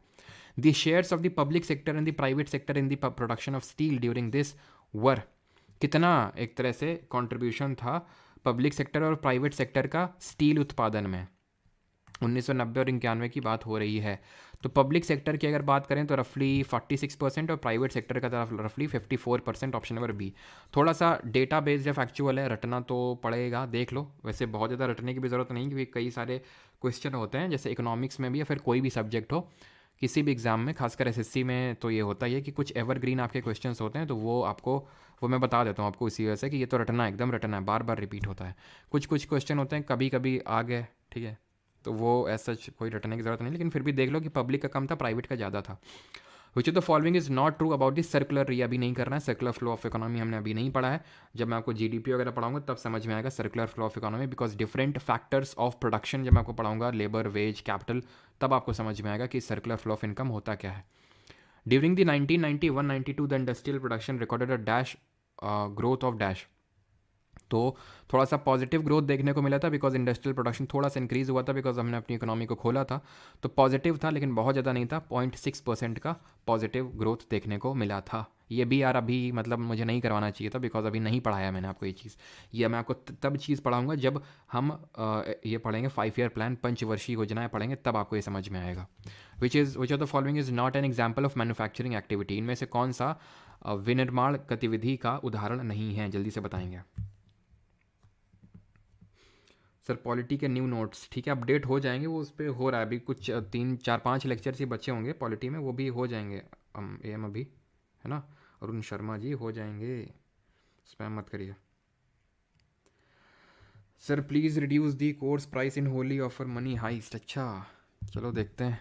Not an example of manufacturing activity, तो पेपर मेड फ्रॉम वुड बिल्कुल है। वुड की कटिंग हुई थी वो प्राइमरी सेक्टर में आएगा, लेकिन आपने उसे पेपर बना लिया ना, तो कहीं पे उसको फैक्ट्री में ले गए होंगे, प्रोसेसिंग करी होगी, तो पेपर बना वो। Mutual fund products made by combining debt. अब म्यूचुअल फंड में कौन सी किस चीज़ की मैन्युफैक्चरिंग हो रही, क्या हो रहा है जिसको आप छू सकते हैं? म्यूचुअल फंड को छुए हो कभी? ये देखो देखो म्यूचुअल फंड है, हमारा म्यूचुअल फंड, इसको संभाल के तिजोरी में रख देना, ऐसा तो नहीं है ना। तो म्यूचुअल फंड आपका आता है सर्विस सेक्टर या फिर टर्शरी सेक्टर में। टर्शरी सेक्टर को ही हम सर्विस सेक्टर के नाम से जानते हैं। यार्न धागा बना रहे हैं कॉटन से, तो कॉटन तो हो गया प्राइमरी और यार्न हो गया सेकेंडरी। शुगर बना रहे हैं फ्रॉम शुगर के, ये हो गया प्राइमरी, शुगर हो गया आपका secondary. Which of these is related to public goods, इनमें से कौन सा सार्वजनिक वस्तुओं से संबंधित है, बताइए जल्दी से। The principle of excludability is applicable to its consumption, बहिष्करण का सिद्धांत इसके उपभोग पर लागू होता है। There is a clear link between producer and consumer which occurs through the payment process. Its consumption is rivalrous in nature. There is a possibility of free ridership in its consumption. कौन सा public good से associated है? Option number D, इसके उपभोग में free ridership मिलने की संभावना। ये फ्री राइडरशिप क्या होती है? फ्री राइडरशिप का मतलब होता है कि जैसे कि सभी महिलाओं को बस में फ्री यात्रा, सभी महिलाओं को। अब जो महिला मान लो महीने का 1 लाख कमा रही है, ठीक है, तो आपको नहीं लगता वो दे सकती, टिकट का पे कर सकती है? 2 रुपये प्रति किलो चावल, 2 रुपये प्रति किलो गेहूँ, 2 रुपये प्रति किलो चावल PDS पब्लिक डिस्ट्रीब्यूशन स्कीम में मिलता है। काफ़ी लोग ऐसे होते हैं, तुम गाँव में तुम्हें पता भी होगा कि वो मतलब हैं इस कैपेबिलिटी में कि वो 2 रुपये में नहीं बल्कि वो अफोर्ड कर सकते हैं। भाई गवर्नमेंट ने तो इसलिए लॉन्च कर रखा है ताकि भाई जो नीडी है उनको मिले, लेकिन फिर भी लोग लेते हैं, ठीक है। ये तो इसका मैं बेस्ट एग्जांपल है जो मैंने दिया कि भाई लोग जैसे कि वेमेन है या फिर कोई भी आप एग्जांपल ले लो, कोई भी ले लो, तो इसमें यही होता है कि अगर आप फ्री का बांट रहे हो तो जो ले भी सकता है पैसे दे के, वो भी फिर पैसे नहीं देगा। तो ये फ्री राइडरशिप की एक वो रहती है पब्लिक गुड में, ठीक है। और एक ध्यान रखना कि पब्लिक गुड में इसका कंजम्पशन, ध्यान रखना जो मैं बोल रहा हूँ, इसका कंजम्पशन दूसरे पर्सन पे इफेक्ट नहीं डालता है। जैसे फॉर एग्जांपल मैं अगर बात करूँ कि अगर 2 रुपये प्रति किलो गेहूँ मिल रहा है तो वो सबको मिल रहा है, और अगर मान लो कि इसकी डिमांड बढ़ गई तो ऐसा नहीं कि गवर्नमेंट बोलेगी कि नहीं अब क्योंकि डिमांड बढ़ गई है तो हम इसको 4 रुपये में किलो में कर देंगे, क्योंकि भाई प्राइवेट में तो यही होता है। प्राइवेट में क्या होता है? प्राइवेट में ये होता है कि मान लो कि अगर किसी कंपनी को लगा कि हमारे प्रोडक्ट की डिमांड बहुत ज़्यादा है, तो वो कभी भी और कोई बनाता भी नहीं है वो प्रोडक्ट जो हम बनाते हैं। मान लो कि कोई ऐसी दवा बना दी जो एड्स को क्योर कर दे, जो एड्स को पूरी तरह से ख़त्म कर दे, हाँ, तो वो क्या होगा फिर? क्योंकि कोई कंपनी करती नहीं है, तो उस केस में फिर कुछ भी दाम रख दे, वो कर सकती है, तो वो हम बोलेंगे कैपिटलिज्म में आ गया, ठीक है। अगर मान लो कि गवर्नमेंट इसमें रेगुलेशन ला रही कि भाई कायदे में रहना, ये जो तुम दवा बना रहे हो इससे ऊपर तुम पैसा नहीं बढ़ा सकते हो, तो इसको मिक्स्ड इकोनॉमी बोल देंगे कि प्राइवेट प्रोडक्शन तो कर रहा है लेकिन गवर्नमेंट का इंटरफेरेंस भी है, तो ये मिक्स्ड में आ जाएगा, ठीक है। तो ये चीज़ रहती है कि पब्लिक गुड में एक का कंजम्पशन दूसरे के कंजम्पशन पे इफेक्ट नहीं डालता है, बस ये रहता है पब्लिक गुड में, ठीक है। और जो प्राइवेट होता है उसमें कंपटीशन होता है प्राइवेट गुड में, और पब्लिक गुड में कोई कंपटीशन नहीं होता है। अब इंडियन रेलवे से कौन compete कर रहा है भारत में? कोई नहीं कर रहा है। लेकिन अगर यहीं पे प्राइवेट को पूरी तरह से मौका दे दिया जाए तो अंबानी भी लॉन्च करेंगे, अडानी भी, और भी आएंगे कि हम भी हमारी ट्रेन में ट्रैवल करो, बढ़िया ट्रेन है यहाँ पे एकदम मज़े आ जाएंगे आपको। तो कंपटीशन होता है प्राइवेट में, पब्लिक में नहीं, गुड में कंपटीशन नहीं होता है। सोशलिज्म में उतना कंपटीशन नहीं होता है। Which of these is not, देखो आ गया ना question, not the reason CHSL 3 अगस्त 2023, not the reason why final goods are called so, इसमें से वह कौन सा कारण नहीं जिसकी वजह से अंतिम माल को ऐसा कहा जाता है, यानी कि फाइनल गुड को फाइनल गुड कहा जाता है, उसके मैंने आपको रीजंस बताए थे। हमारे पास दिखाते हैं हम अमीर हैं और ये वाला प्रॉफिट लेते हैं। फर्स्ट राइड फ्री नहीं होता है वो, है ना, ठीक है। हाँ प्राइवेट लाइक गूगल, अब गूगल प्ले स्टोर के अलग चोचले हैं, पिछले हफ्ते से चल रहे हैं। 30% हमारा कमीशन, जो एप्लीकेशन पे आप लोग फीस पे करेंगे उसमें से 30% हमें दो। गूगल प्ले स्टोर बोल लियो भैया 30% हमें दो, गवर्नमेंट 18% GST लेगी, फिर 30% ये लेंगे और ठीक है, गवर्नमेंट को तो लेना चाहिए क्योंकि फिर देश का विकास फिर कहाँ से होगा, है कि नहीं। और जो टैक्स लेता है, मतलब हमारी जो गवर्नमेंट लेती है, तो उससे एक तरह से जो हमारे नीडी लोग होते हैं उनको बेनिफिट होता है, और गवर्नमेंट अपना पार्टी का भी थोड़ा बेनिफिट करती है। खैर, और हाँ, गूगल प्ले स्टोर के और भी कुछ काफ़ी सारे ऐप्स को हटा डाला उसने प्ले स्टोर से, तो उन लोगों ने अपील करी भारत सरकार से, अब चल रहा है। देखो फाइनल गुड्स को क्यों बोलते हैं, they are meant for final use, they are meant for final use, they are the last to be consumed, they will not pass through any more stages of production, they are not processed or transferred। बिल्कुल ये बात सही कि अब वो कोई production की stage से नहीं जाएंगे, अब इनको प्रोसेस नहीं किया जाएगा, but they are the last to be consumed, ये बात गलत है, ठीक है। They are meant for final use, ठीक है, but they are last to be consumed, ये बात गलत है। हो सकता है कि मैंने लिए तो मैं ऐसा थोड़ी ना मैं कंज्यूम करने के लिए ले रहा हूँ, मैं आगे उसको भेज सकता हूँ, वो आगे भेज सकता है, तो ऐसा नहीं कि last to be consumed. What was the percentage of women working in the primary sector of India, 2011-12 में कितनी % महिलाएं काम कर रही थीं, ये पूछ रहा है, और वो भी प्राइमरी सेक्टर में। अगर हम लेबर फोर्स पार्टिसिपेशन रेट की बात करें भारत में 2011 के जनगणना के हिसाब से, तो मेल का रहा था 53 पॉइंट, मैंने पढ़ाया भी था आपको, 53.26%, और महिलाओं का फीमेल का रहा था 25.5% रहा था रफली। लेकिन यहाँ पूछ रहा है 2011-12 के हिसाब से, तो दैट विल बी समथिंग 63.08%। तो ये प्राइमरी सेक्टर का क्योंकि पूछ रहा है, तो ये ध्यान रखना मेल फीमेल का, ये ज़्यादा इंपॉर्टेंट है कि मेल कितना पार्टिसिपेट कर रहे थे। लेबर फोर्स पार्टिसिपेशन रेट का मतलब है कितने लोग काम कर रहे थे, कितने लोग इकोनॉमी में पार्टिसिपेट कर रहे थे। और जब हम अगले लेक्चर से बढ़ेंगे तो देखेंगे जो हमारी मम्मी लोग काम करती हैं घर में, उसको काउंट नहीं करते हैं GDP में। Final goods are divided into, अंतिम माल को विभाजित किया गया है कितने पार्ट में, बताइए जल्दी से। मैंने आपको बताया था फाइनल गुड, अभी जो हमने पढ़ा था कि 2 पार्ट में डिवाइड करते हैं, या तो कंजम्पशन के पर्पज से या कैपिटल। कैपिटल का मतलब होता है पूंजी, पूंजी इन द सेंस कि मैंने लैपटॉप लिया फॉर एग्जांपल, तो ठीक है, हो सकता है तो मैं एक, अभी चीज़ें क्लियर हैं।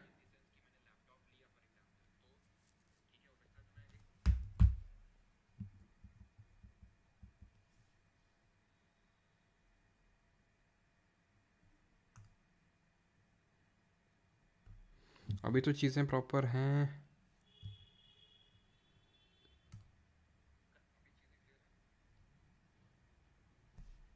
एक बार कंफर्म करना, अभी सारी चीज़ें प्रॉपर होंगी, ठीक है। कहाँ तक हो गया था, ये क्वेश्चन हुआ था।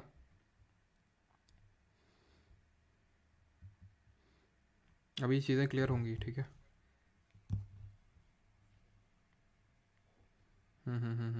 ठीक है, all clear, all clear, okay okay okay okay okay okay okay, ठीक ठीक ठीक। चलो, विच of this is a component of the tertiary sector of an economy, तो इसमें से कौन सा अर्थव्यवस्था के तृतीयक क्षेत्र का घटक है।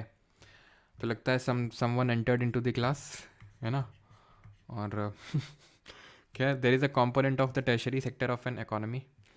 तो टर्शरी सेक्टर की अगर हम बात करें, माइनिंग एंड क्वायरिंग प्राइमरी में आएगा, वाटर सप्लाई आपका प्राइमरी में आएगा, इलेक्ट्रिसिटी सेकेंडरी में आएगा, होटल्स एंड रेस्टोरेंट आपके टर्शरी सेक्टर ऑफ इकोनॉमी में आएंगे। ऑल राइट, ठीक है। अच्छा, 9th से नहीं हुआ, अरे भैया 9th से 10th से। फाइनल गुड वाले समझ में आ गया। फाइनल गुड कितने प्रकार के होते हैं, final goods, consumption goods and capital goods, ये चीज़ क्लियर है कि जो अंतिम माल है वो कितने में विभाजित किया था, ये तो मेरे को पढ़ा दिया था। देन ड्यूरेबल गुड्स के बारे में क्वेश्चन था, ठीक है। तो क्वेश्चन ये था, सर ठीक है ठीक है। Which of this is not a characteristic of durable goods, तो ये क्वेश्चन था हमारा, जहाँ पे था कि they are not extinguished by, तुरंत कंजम्पशन से वो नहीं होती हैं, ठीक है। लेकिन एक सेकेंड, यहाँ पे इसका आंसर ये नहीं होगा, ऑप्शन नंबर C होगा, ठीक है। आपके बफरिंग के चक्कर में गलत मार्क हो गया। तो they are capable of repetitive use, जो हमारा ड्यूरेबल गुड होता है, ड्यूरेबल का मतलब होता है जो टिकाऊ होता है, वो रेपिटेटिव यूज़ का कैपेबल, उसमें कैपेसिटी होती है जिसको बार बार यूज़ कर सकते हैं, लंबा लास्ट करता है, ठीक है, और जल्दी एक्सटिंग्विश नहीं होता कि आपने एक बार कंजम्पशन किया और तुरंत ख़त्म हो गया, ठीक है, वो लंबा टिकता है। They are meant for repetitive purchase. Repetitive तो तब होगा ना जब खत्म हो जाएगा, तो ये ऑप्शन नंबर सी यहाँ पे होगा। अब बताओ, ये भी हो गया कि हमारा प्राइमरी सेक्टर में आता है, प्राथमिक में, ये भी प्राथमिक। इलेक्ट्रिसिटी सेकेंडरी सेक्टर में आएगा। होटल्स एंड रेस्टोरेंट आएगा टर्शरी सेक्टर में। Question number 12, which of this following can be considered as a part of parallel economy. हाँ, ये मुझे बताना था आपको। सर आपकी फ़ोटो यूट्यूब के बैनर में लगी, मैंने देख ली। कहाँ देख ली भाई? चलो ठीक ठीक ठीक, clear, okay okay okay okay. हाँ चलो, तो पैरेलल इकोनॉमी क्या होती है? तो पैरेलल इकोनॉमी तब तक तुम करो, सोचो क्या हो सकती है पैरेलल इकोनॉमी। तो पैरेलल पता है क्या होती है? जैसे कि हमारे ठेला लगाते हैं, रेहड़ी लगाते हैं, तो ये लोग क्या हैं कि इनका जितना भी सारी चीज़ें होती हैं, क्योंकि ये लोग रजिस्टर्ड तो होते नहीं हैं गवर्नमेंट के अंडर, है ना, गवर्नमेंट के अंडर रजिस्टर्ड तो होते नहीं ना, तो ये सारे लोग जो हैं पैरेलल इकोनॉमी में आते हैं, जिसको हम बोलते हैं एक तरह से अनऑर्गेनाइज्ड सेक्टर भी इनको बोल देते हैं। ऑर्गेनाइज्ड सेक्टर तो वो होता है जैसे कि फॉर एग्जांपल अगर कोई फर्म है, कोई रन कर रहा है बिजनेस, तो वो गवर्नमेंट में रजिस्टर्ड है। लेकिन अब जब हमारे कितना, खुद ही सोचो, पानी बताशे वाला होता है, तुम्हें पता होगा ये चीज़ है कि बहुत सारे मतलब जो बीटेक वगैरह हैं उनसे भी बहुत ज़्यादा कमाते हैं। हाँ, महीने का 60-60 हज़ार, कोई 1 लाख 2 लाख तक कमाते हैं पानी पूरी वाले। लेकिन क्या वो गवर्नमेंट के अंडर रजिस्टर्ड है ना? सुबह आए, अपना खिलाए और बांध बूंद के निकल गए, शाम को अपना घर में एंजॉय कर रहे हैं। तो ये अनऑर्गेनाइज सेक्टर होता है, पैरेलल इकोनॉमी इसको बोलते हैं। अंडर डिक्लेयर्ड इनकम, ये इनकम हमें पता ही नहीं चलती है, ठीक है, ये हमें पता ही नहीं चलती है। क्लियर, ये हमें पता ही नहीं चलती है, undeclared income. Which of the following statement is और are false with respect to simple model of, ये सर्कुलर इकोनॉमी भी मैंने बताया, जब हम आगे पढ़ेंगे तो। Machines, tools, implements are and buildings are examples of which type of goods? Consumer goods, inferior goods, intermediate goods या फिर कैपिटल गुड्स? मशीन, टूल, ये सब किस में आएंगे? खुद ही सोचिए, खुद ही सोचिए किस में आएंगे। ये आएंगे आपके कैपिटल गुड्स में, पूंजीगत माल में, क्योंकि ये पूंजी है एक तरह से, ठीक है। जैसे कि मान लो कि टूल्स हैं, मशीन है, तो मशीन का यूज़ किस में किया जाएगा भाई? कोई चीज़ फाइनल और चीज़ निवेश करते हैं लोग कैपिटल का, ठीक है, मतलब मशीन्स और टूल्स का, तो वो कैपिटल गुड्स में आएगी, ठीक है। इंटरमीडिएट गुड वो होता है जिसका यूज़ करके आप कुछ प्रोड्यूस कर रहे हो, ठीक है। कंज्यूमर गुड मैंने आपको बता दिया, जो डायरेक्टली कंज्यूम होता है। John Maynard Keynes, best known for his economic theories, held from which country? तो कहाँ से थे ये हमारे कीन्स जी? तो हमने देखा था, जिनको हम किस नाम से जानते हैं, he is also known as the father of macro economics. इनको हम फादर ऑफ मैक्रो इकोनॉमिक्स बोलते हैं। फादर ऑफ माइक्रो इकोनॉमिक्स किसको बोलते हैं? सही है सभी का, मोहित शेखावत। तो यहाँ पे अगर बात करें सही आंसर क्या होगा, ये इंग्लैंड से, तो option number D micro economics बोलते हैं एडम स्मिथ को, जिन्होंने वेल्थ ऑफ नेशंस नाम की किताब लिखी थी, एडम स्मिथ जी को। अगला है हमारा, dash is defined as the study of behaviour of individual decision making units such as consumers, resources, owners and firms, ठीक है। अच्छा ये बताओ, जैसे मैं बोलता हूँ अनएम्प्लॉयमेंट, हम पढ़ रहे हैं अनएम्प्लॉयमेंट, ठीक है, यानी बेरोजगारी, तो ये माइक्रो में रखोगे कि माइक्रो में रखोगे? मैक्रो में कि माइक्रो में? तो जहाँ हम इंडिविजुअल की स्टडी कर रहे हैं, सिंपल माइक्रो होगा, ख़त्म, ठीक है। अनएम्प्लॉयमेंट मैक्रो में आएगा, क्योंकि बड़े लेवल पे पढ़ रहे हैं ना पूरा, कि भाई अगर ये एक टाइप की बेरोजगारी है तो ये किस तरह की बेरोजगारी। अगर हम इंडिविजुअल के बारे में पढ़ेंगे तो माइक्रो में आएगा। Income and employment theory is the another name for which branch of economics? Income and unemployment, वही एक तरह से पूछ लिया, जब भी मैं थोड़ा सा पूछने की आपसे कोशिश कर रहा था कि भाई जैसे नेशनल इनकम है, राष्ट्रीय आय है, एम्प्लॉयमेंट थ्योरी है, तो ये सब आती हैं। इन्फ्लेशन जब हम पढ़ेंगे, मुद्रास्फीति, तो पढ़ेंगे कि भाई एक जनरल थ्योरी चलती है फिलिप्स जी की, कि अगर मुद्रास्फीति रहेगी, इन्फ्लेशन रहेगा, तो लोगों का के पास रोजगार भी रहेगा, यानी अनएम्प्लॉयमेंट कम होता रहेगा। लेकिन फिर हमने देखा था कि वो एक स्टैगफ्लेशन करके सिचुएशन, देखा था नहीं, देखेंगे, ठीक है। तो वो चीज़ें सारी आती हैं मैक्रो इकोनॉमिक्स में। 18वां क्वेश्चन है, an industrial economy is best defined. Total 30 question हैं, ठीक है तो और भी आई थिंक 35-36 क्वेश्चन है, तो वो 5-6 होमवर्क के लिए होंगे, 30 तक करेंगे, फिर टॉपर्स का अनाउंसमेंट होगा कि कल के टेस्ट के, ऑल इंडिया टेस्ट 3 के टॉपर्स कौन रहे, ठीक है, उनका क्या होगा, क्या बोलते हैं उसको हिंदी में, माला वाला क्या बोलते हैं पता नहीं। Industrial economy is best defined as an economy whose 50% or more produce value comes from the dash sector. एक औद्योगिक अर्थव्यवस्था को सबसे अच्छी तरह की एक ऐसी अर्थव्यवस्था के रूप में परिभाषित किया गया है जिसका 50% या अधिक उत्पादन मूल्य डैश क्षेत्र से आता है। इंडस्ट्रियल, तो इंडस्ट्री की अगर हम बात करते हैं, इंडस्ट्री कहाँ पे सेटअप की जाती है? सेकेंडरी में, क्योंकि सेकेंडरी सेक्टर को ही मैन्युफैक्चरिंग सेक्टर बोलते हैं। यहाँ पे जो लोग एम्प्लॉयड रहते हैं उनको हम ब्लू कॉलर जॉब्स बोलते हैं, कि ब्लू कॉलर जॉब्स हैं यहाँ पे जो जॉब्स होती हैं, ठीक है। तो इंडस्ट्रीज़ में ही प्रोडक्शन होता है, मैन्युफैक्चरिंग होती है, जो कि हम सेकेंडरी सेक्टर के तौर पर देखते हैं। An unexpected rise in sales, करो क्वेश्चन अच्छा है। An unexpected rise in sales of a product leads to, किसी उत्पाद की एकदम से बिक्री हो गई, जैसे कि मान लो कि मैं आपको बोलता हूँ, एक टी शर्ट है, ठीक है, कोई कंपनी टी शर्ट बनाती है, ठीक है। अब उसकी टी शर्ट में लिखा हुआ था मैंने खट्टी टॉफ़ी खाई है, ठीक है, मैंने खट्टी टॉफ़ी खाई है, मतलब लेटेस्ट वाली मीम्स वगैरह। तो एकदम से क्या हुआ कि भाई मैंने खट्टी टॉफ़ी है खाई का ट्रेंड चल गया, ठीक है। हाँ तेनू मिच मैनू विच प्यार कर दे, ऐसे करके वो गाना हुआ है, ठीक है। तो ऐसे करके फ़नी कुछ मीम्स लिख दी, तो एकदम से उस कंपनी की सेल बढ़ गई। अब सेल बढ़ गई तो उससे क्या होगा बताएं? Planned accumulation of inventory, planned decumulation. Accumulation का मतलब होता है इकट्ठा होना, डीक्यूमुलेशन का मतलब होता है ख़त्म होना, ठीक। इन्वेंट्री क्या होती है? तो जैसे इस कंपनी की जो टी शर्ट होंगी कहीं पड़ी होंगी भाई थोक में, गोदाम में, तो उसको इन्वेंट्री बोलते हैं कि भाई तुम्हारी इन्वेंट्री में कितनी टी शर्ट है? तो हमारी इन्वेंट्री में 5,000 टी शर्ट पड़ी हुई हैं। एकदम से क्यों 5,000 हमने रखी हैं? क्योंकि हमें पता है कि भाई महीने में ऐसे ही बिकती हैं, 4,000 से लेके 5,000 तक के बीच में बिकती हैं महीने में। लेकिन भैया खट्टी टॉफ़ी तो ट्रेंड में आ गया, तो 10 दिन के अंदर खड़ाक खड़ाक 10 दिन के अंदर ही। वैसे क्या होता था कि भाई 10 दिन में क्या होता था, 10 दिन में बिकती थी वही 2,000 लगभग, 1,500-2,000। लेकिन अभी भैया 10 दिन में तो 4,000 बिक गई या फिर पूरी निकल गई। तो क्या एक्यूमुलेशन हो रहा है क्या इन्वेंट्री का? ना, डीक्यूमुलेशन हो रहा है। प्लान्ड तरीके से हो रहा है ना, क्योंकि अनएक्सपेक्टेड तरह से हो रहा है, एक्सपेक्टेशंस थी नहीं, तो यानी प्लानिंग भी नहीं करी होगी हमने उस चीज़ की। तो खाली तो मंथ के एंड में वैसे भी होनी थी वो, ठीक है, धीरे धीरे, लेकिन वो प्लानिंग हमें पता है, लेकिन ये अनप्लान्ड जाएगा, unplanned decumulation. Option number C answer होगा, ठीक है। चलो अगला क्वेश्चन है 20th नंबर। और आज का जो लेक्चर तो उसमें खट्टी टॉफ़ी आपने देखा होगा। किस किस ने लेक्चर देखा है करंट अफेयर वाला, जल्दी से बताइए, और कैसा लगा था आपको lecture? Which branch of economics deals with the. और मुझे करंट अफेयर्स उसमें जो आज का लेक्चर पढ़ा उसमें कुछ चीज़ें अभी इंप्रूव होंगी, बिकॉज वो पहला था, मुझे पता है 2 चीज़ों पे थोड़ा सा इंप्रूवमेंट होना है, थोड़ा सा स्पीड पे, है ना, स्पीड में थोड़ा जल्दी जल्दी न्यूज़ निकल रही थी, तो वो चीज़ अब नहीं होगी। और कैटेगराइज वे में आपको मिलेगी, जैसे अवार्ड्स एक साथ, नेशनल न्यूज़ एक साथ, स्टेट न्यूज़ एक साथ, और आराम आराम से हम लोग करेंगे, और उसमें बाकी एक्स्ट्रा इन्फॉर्मेशन भी कवर करते चलेंगे, सो दैट आपको ऐसा ना हो कि सर पहले तो एक्स्ट्रा इन्फो करते थे लेकिन अभी नहीं एक्स्ट्रा इन्फो। तो वैसे तो एक्स्ट्रा इन्फो तो था, आपने देखा होगा, लेकिन और उसको ऐड किया जाएगा, उससे आपका स्लो भी हो जाएगा न्यूज़, एंड काफ़ी अच्छा लगेगा आपको देखने में, ठीक है। सर का पूरा नाम पता चल गया, श्री परमार कुप्पुस्वामी अपन। अच्छा, साउथ इंडिया से हैं क्या हम? हमें तो पता ही नहीं था। Which branch of economics deals with the depletion of natural resources, stock and pollution which are result of rapid economic development. तो ये एनवायरमेंटल इकोनॉमिक्स इसको बोलते हैं, ठीक है, जहाँ पे एनवायरमेंट का कुछ ना कुछ रोल है। चलो हिंदी में सर, क्या हिंदी में? हिंदी में भी तो है क्वेश्चन।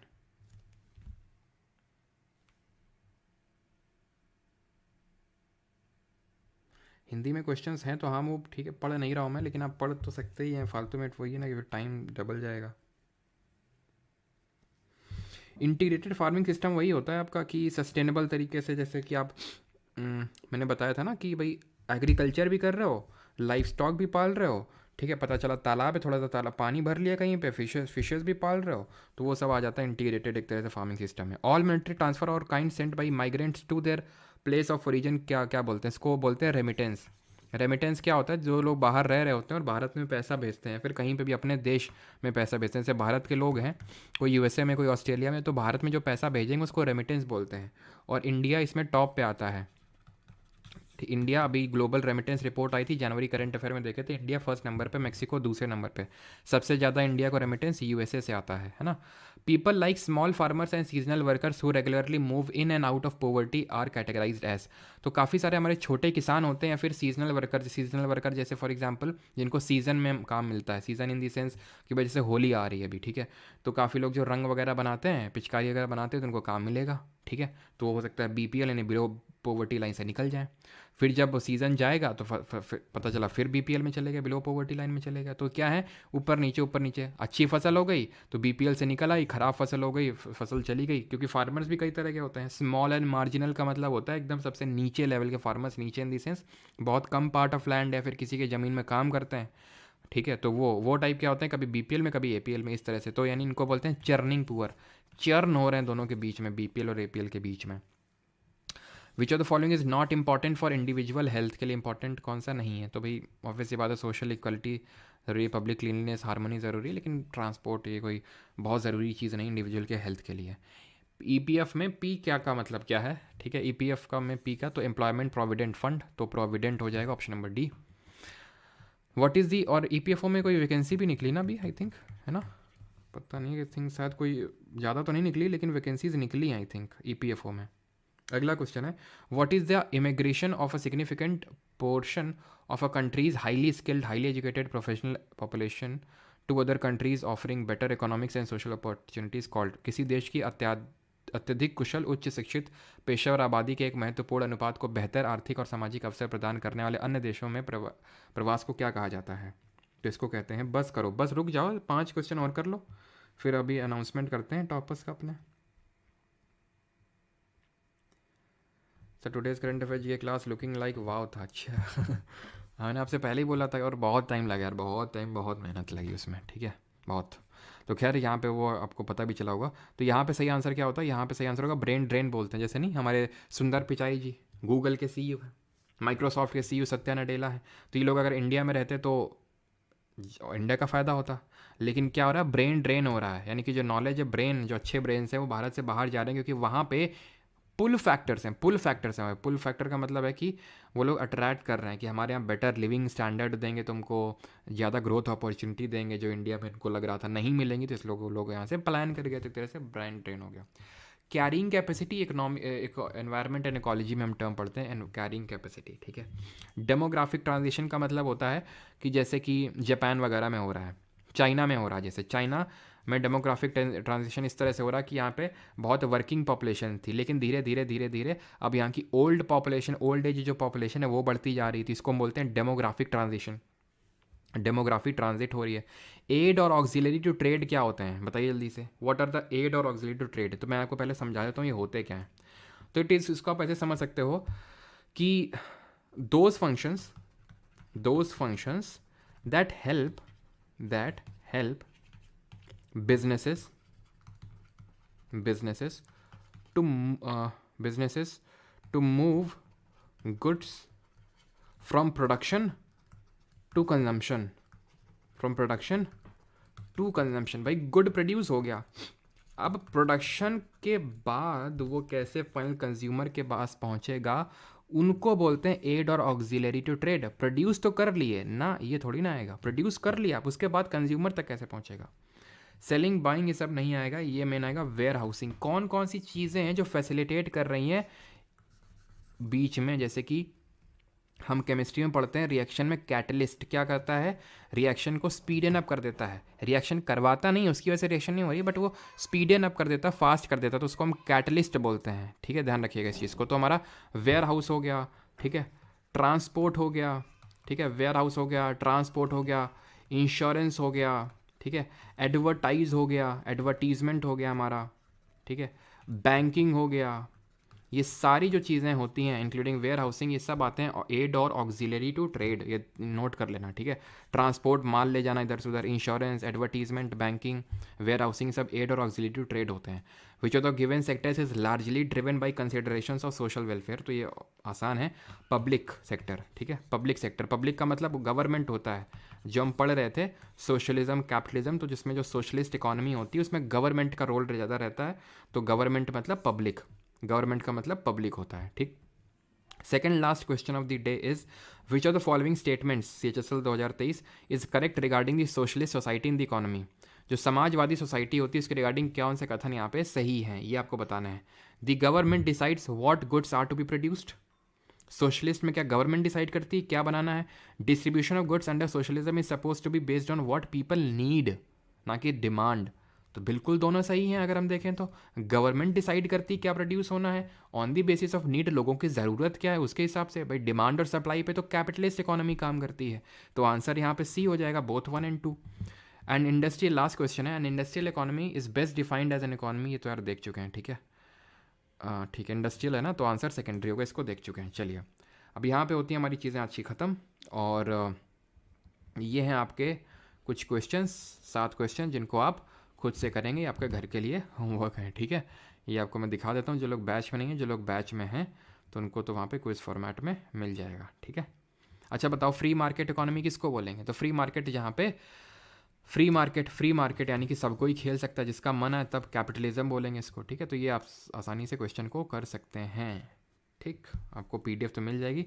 और बाकी जो लोग बैच ज्वाइन करना चाहते हैं, जिन लोगों को नहीं पता किस तरह से चीज़ें काम करती हैं, तो ये बैच की क्लासेज जो मैंने फ्री कर रखी हैं, लाइव स्ट्रीम होती है उसकी यूट्यूब में, सो दैट अगर किसी कोई टॉपिक पढ़ना है, कोई सब्जेक्ट पढ़ना है, तो आप फ्री में पढ़ सकते हैं। अगर आप अफोर्ड नहीं कर सकते हैं तो आप पढ़ सकते हैं फ्री में। लेकिन अगर आपको रिकॉर्डिंग नोट्स वगैरह चाहिए तो उसके लिए है कि भाई बैच में आप एप्लीकेशन पे जाके पेमेंट करके उसके लिए एक्सेस ले सकते हैं। बाकी अगर आपको लगता है, और ये लेक्चर ख़त्म होने के आधे घंटे बाद तक पब्लिक रहते हैं, तो अगर आपको लगता है कि आप कर सकते हैं तो कोई ज़रूरत नहीं। अगर आपको लगता है कि नहीं रिकॉर्डिंग्स चाहिए, notes handwritten English Hindi दोनों में, एंड क्विजेज है, तो वो आप जो है बैच में आपको मिल जाएंगी। परमार अकेडमी एप्लीकेशन है, लिंक डिस्क्रिप्शन में दिया हुआ, ये वेबसाइट है। जो लोग आईफोन के यूज़र्स हैं, इस नंबर पे व्हाट्सएप करके आईफोन का लिंक मांग सकते हैं। आईफोन में मतलब लिंक आपको मांगना पड़ेगा, ठीक है। फिर उसमें एक ऑर्गेनाइजेशन आईडी एंटर करनी पड़ेगी, 3456 234। क्लियर? तो अब यहाँ पे अनाउंस हो जाता है टॉपर्स का अनाउंसमेंट, जो ऑल इंडिया टेस्ट 3 के हमारे चमचमाते हुए टॉपर्स। तो कल टेस्ट हुआ था और रफली कितने लोगों ने टेस्ट अटैम्प्ट किया था? आई थिंक 15 मिनट में, क्योंकि 15 मिनट के लिए खुला था। लेकिन अब अगले मंथ, अगले वीक से ये सोच रहे हैं कि भाई उसको रफली 1 घंटे के लिए तो रखेंगे ही, ठीक है। 1 घंटे इन द सेंस ऐसा नहीं 1 घंटे, टाइम आपको 15 मिनट ही मिलेगा, लेकिन 1 घंटे के दौरान कोई भी अटैम्प्ट कर सकता है। लेकिन क्योंकि कई बार होता है कि 12 बजे किसी को कुछ काम होता है, कोई भूल जाता है कि हमें टेस्ट भी अटैम्प्ट करना था, कुछ काम निकल आता है 12 बजे, तो वो अटैम्प्ट नहीं कर पाते हैं। तो उनके लिए या तो 1 घंटे, या देखेंगे कि भाई ऐसे को कर दिया, सुबह 10 बजे खोल दिया और शाम को अनाउंसमेंट हो रहा है, शाम को मतलब 6 बजे आखिरी स्लॉट है टेस्ट का। तो इससे क्या होगा कि नंबर ऑफ़ अटैम्प्ट्स बढ़ेंगे। मतलब अटैम्प्ट्स तो आप दे सकते हो, अभी भी जाके टेस्ट दे सकते हो, लेकिन वो मैं बोल रहा हूँ कि विनर्स के हिसाब से। तो भाई 15 मिनट में लगभग इतने लोगों ने, 3700+ लोगों ने टेस्ट को अटैम्प्ट किया था। कुछ लोगों को क्योंकि ग्लिच भी आ जाता है ना, तो इस वजह से थोड़ा सा होता है। सर जय हिंद, हिंदी में क्या करंट अफेयर्स के लिए आप सब्सक्रिप्शन लेना लो क्या? आप जो वीडियो देते फ्री में, कौन सी करंट अफेयर्स के लिए? कौन सी करंट अफेयर का? तो हाँ वो कोर्स है, करंट अफेयर्स का कोर्सेज सेक्शन में जाओगे तो करंट अफेयर सेक्शन में आपको दिख जाएगा। करंट अफेयर्स की जो पीडीएफ अभी 2-3 दिन में आपको मिल जाएगी इंग्लिश की, और उसके 1-2 दिन बाद हिंदी की मिल जाएगी, ठीक है। जैसे पिछली बार था जनवरी में, वैसे ही आपको मिल जाएगी, ठीक है। क्या डाउट सॉल्विंग सेशन आदित्य? चलो भाई, तो हमारे 5th रैंक आई है किसकी? तो टोटल स्टूडेंट, अच्छा इतने लोगों ने अटैम्प्ट किया, ठीक है, 4669 लोगों ने। 25 नंबर स्कोर करने वाले 4 लोग रहे, और 24 नंबर स्कोर करने वाले 3 लोग रहे, ठीक है। ये डेटा निकल के आया सामने। चलो भाई, तो इसमें टॉपर रहे 5th नंबर पे, पिछले भी में भी टॉपर थे, आई थिंक 2nd नंबर पे थे, 2nd और 3rd में थे शुभम कुमार। और ये आई थिंक CDS वगैरह भी, NDA वगैरह भी क्लियर करके रखे हुए हैं, देहरादून उत्तराखंड से हैं। 24 नंबर लाए हैं, 12 मिनट और 10 सेकंड का समय लिया है। Congratulations to Shubham ji. Photo मिल नहीं पाई है क्योंकि थोड़ा सा जल्दी जल्दी में फ़ोटो लोगों की नहीं मिल पाई इनकी, क्योंकि पिछली बार की थी तो आ गई। सीमा जी ने 25 मार्क्स स्कोर किए, 13 मिनट और 28 सेकंड का टाइम लिया है। दीप दीपविंत दीपनविता हल्दर वेस्ट बंगाल से हैं, SSC GK 2.0 बैच से हैं, वेस्ट बंगाल से हैं। 11 मिनट और 44 सेकंड का टाइम लिया है, 25 नंबर स्कोर किए हैं। सुब्रत मिश्रा जी ने स्कोर किया 25 मार्क्स, 10 मिनट का टाइम लिया। शिवम शर्मा जी हैं हमारे विनर, फर्स्ट रैंक, तो तालियां हो जाए शिवम जी के लिए। 25 नंबर, 9 मिनट और 49 सेकंड, ठीक है। तो अगला हमारा जो टेस्ट होगा वो होगा 4th नंबर का, संडे को। टेस्ट आपका परमार अकेडमी ऐप पे फ्री होता है, सभी के लिए लाइव होता है, और कुछ चुन्नू मुन्नू सा टेस्ट नहीं होता है। वो आप जो लोग टेस्ट देते हैं उन्हें पता होगा कि एग्जैक्ट जो SSC का लेवल रहता है उसी लेवल में टेस्ट होता है। एंड दूसरी चीज़ कि अगर आपने उसके सोल्यूशंस देखे हों तो सोल्यूशंस भी कायदे के डलवाए जाते हैं, फालतू के मतलब खाना पूर्ति टाइप सोल्यूशंस वो नहीं होते हैं, तो उनके भी नोट्स बनाते चलिएगा। अभी जो लोग बैच में हैं, जिन जो चीज़ें अभी कर रहे हैं एकदम बिगनर लेवल पे, तो उनके लिए तो मैं यही बोलूँगा कि आपके लिए एकदम मैंडेटरी नहीं है। अगर आपका ये है कि भाई चीज़ें हो चुकी हैं, सिलेबस ख़त्म हो चुका है, आप पिछले बैच के स्टूडेंट हैं, या फिर आपकी चीज़ें हो चुकी हैं, तो आप सीरियसली इसको अटैम्प्ट कीजिए। अटैम्प्ट तो आप करिए ही, ठीक है। आपने चाहे जितना भी पढ़ा हो फ्री है, ठीक है। और कुछ ऐसा तो है नहीं कि भाई इसके बेसिस पे कोई जज कर लेगा, तो आप उसको करिए, भले सॉल्यूशंस वगैरह मत देखिए, ठीक है। वैसे तो मैं एडवाइस करूँगा कि आप जो लोग PYQ सीरीज़ में रेगुलर हैं खासकर, या फिर थोड़ी भी चीज़ें हो रखी हैं तो आप डेफिनेटली सोल्यूशन देखिए, क्योंकि सोल्यूशन बहुत ध्यान से डाला जाता है सोल्यूशन उसमें, सो दैट वो आपको हेल्प करे, ठीक है। फालतू का सोल्यूशन नहीं होता है कि भाई बस सोल्यूशन नाम का सोल्यूशन है कि उससे भाई अगर कोई एक भी चीज़ ऐड की जाती है तो इसलिए की जाती है सो दैट उसके आने के चांसेस हैं एग्ज़ाम में, इसलिए उसको ऐड किया जाता है, ठीक है। ऐसा नहीं कि मतलब खान अब्दुल गफ़ार खान पे क्वेश्चन है कि भाई इनको किस नाम से जानते हैं, सीमांत गांधी, तो ऐसा नहीं कि भाई उसमें खान अब्दुल गफ़ार खान का जन्म कहाँ पे हुआ था, उनकी मृत्यु कहाँ पे हुई थी, ये सारी चीज़ें नहीं होती हैं, ठीक है। चलिए भाई, तो कल हम लोग का एकदम मेन कोर चीज़ तो कल से स्टार्ट हो रही है। तो सर आज क्या हम लोग के साथ मोए मोए किया आपने? नहीं। आज वाले से भी इतने जो क्वेश्चन देखे हैं वो किसी और एग्ज़ाम के तो देखे नहीं ना, ये सब एसएससी के ही क्वेश्चन है ना, और किसी एग्ज़ाम से तो है नहीं, ठीक है। तो इससे भी भर के क्वेश्चंस आते हैं। लेकिन कल से क्या कि कल से वो वाली चीज़ें होती हैं जिससे आपको बड़ा डर लगता है, समझ नहीं आता है, लेकिन वही इंटरेस्टिंग चीज़ भी है, मज़ा भी आता है, ठीक है। तो वो चीज़ें हमारी कल से स्टार्ट हो जाएंगी, ठीक है। और लास्ट में पता नहीं क्या दिक्कत हो जाती है मेरे यूट्यूब पे, काम ही नहीं करता है, इसके कच्चे क्लियर करने पड़ते हैं। कच्चे तो समझते हैं ना, कैश, कैश बोला जाता है ना, CACHE। तो कच्चे भी देखो क्लियर किए हैं अभी, आई थिंक आ गया होगा, ठीक चलेगा शायद, पर देखते हैं। पता नहीं एकदम कमेंट्स वगैरह दिखते ही नहीं है यूट्यूब में, क्या ही ग्लिच है। चल नहीं यार, चल नहीं रहा ये, ठीक है। कमेंट्स मुझे दिख नहीं रहे, रिस्पॉन्ड करना बंद कर देता है ये लास्ट में। खैर कोई नहीं, मिलते हैं अब कल की क्लास में 6:30 PM पे। तो अब से लेक्चर को मिस मत करिएगा, अगर इकोनॉमिक्स को करना है स्ट्रॉन्ग तो जो भी लेक्चर्स अभी आपको मिलेंगे तो उस पर मिस मत करिएगा, मैं आपसे हाईली एडवाइस करूँगा। सिर्फ 2 हफ्ते की बात है, 2 हफ्ते में आपके मैं इकोनॉमिक्स को यहाँ से यहाँ कर दूँगा। आप चाहे फिर उसके बाद यूपीएससी के CDS CAPF इनके भी क्वेश्चंस उठा के देख लेना, मैं सिर्फ एसएससी की बात नहीं कर रहा हूँ, उनके भी क्वेश्चंस आप उठा के देख लेना, ठीक है। वो भी आप आराम से कर देंगे। ऑलराइट, थैंक यू सभी को, मिलते हैं कल, धन्यवाद।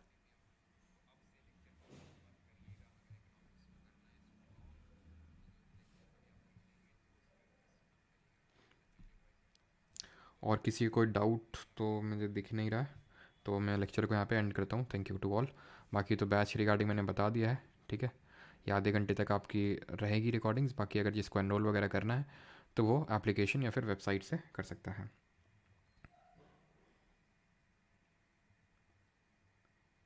सर 30 में डाउट सा है प्राइमरी में, कौन सा 30 में? रुको रुको रुको, 30 में किसी को डाउट है? 30 में कौन सा?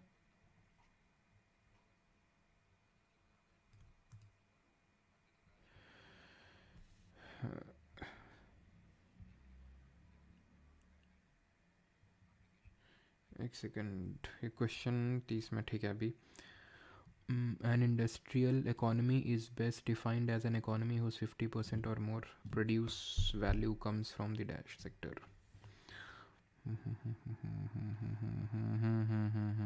ठीक,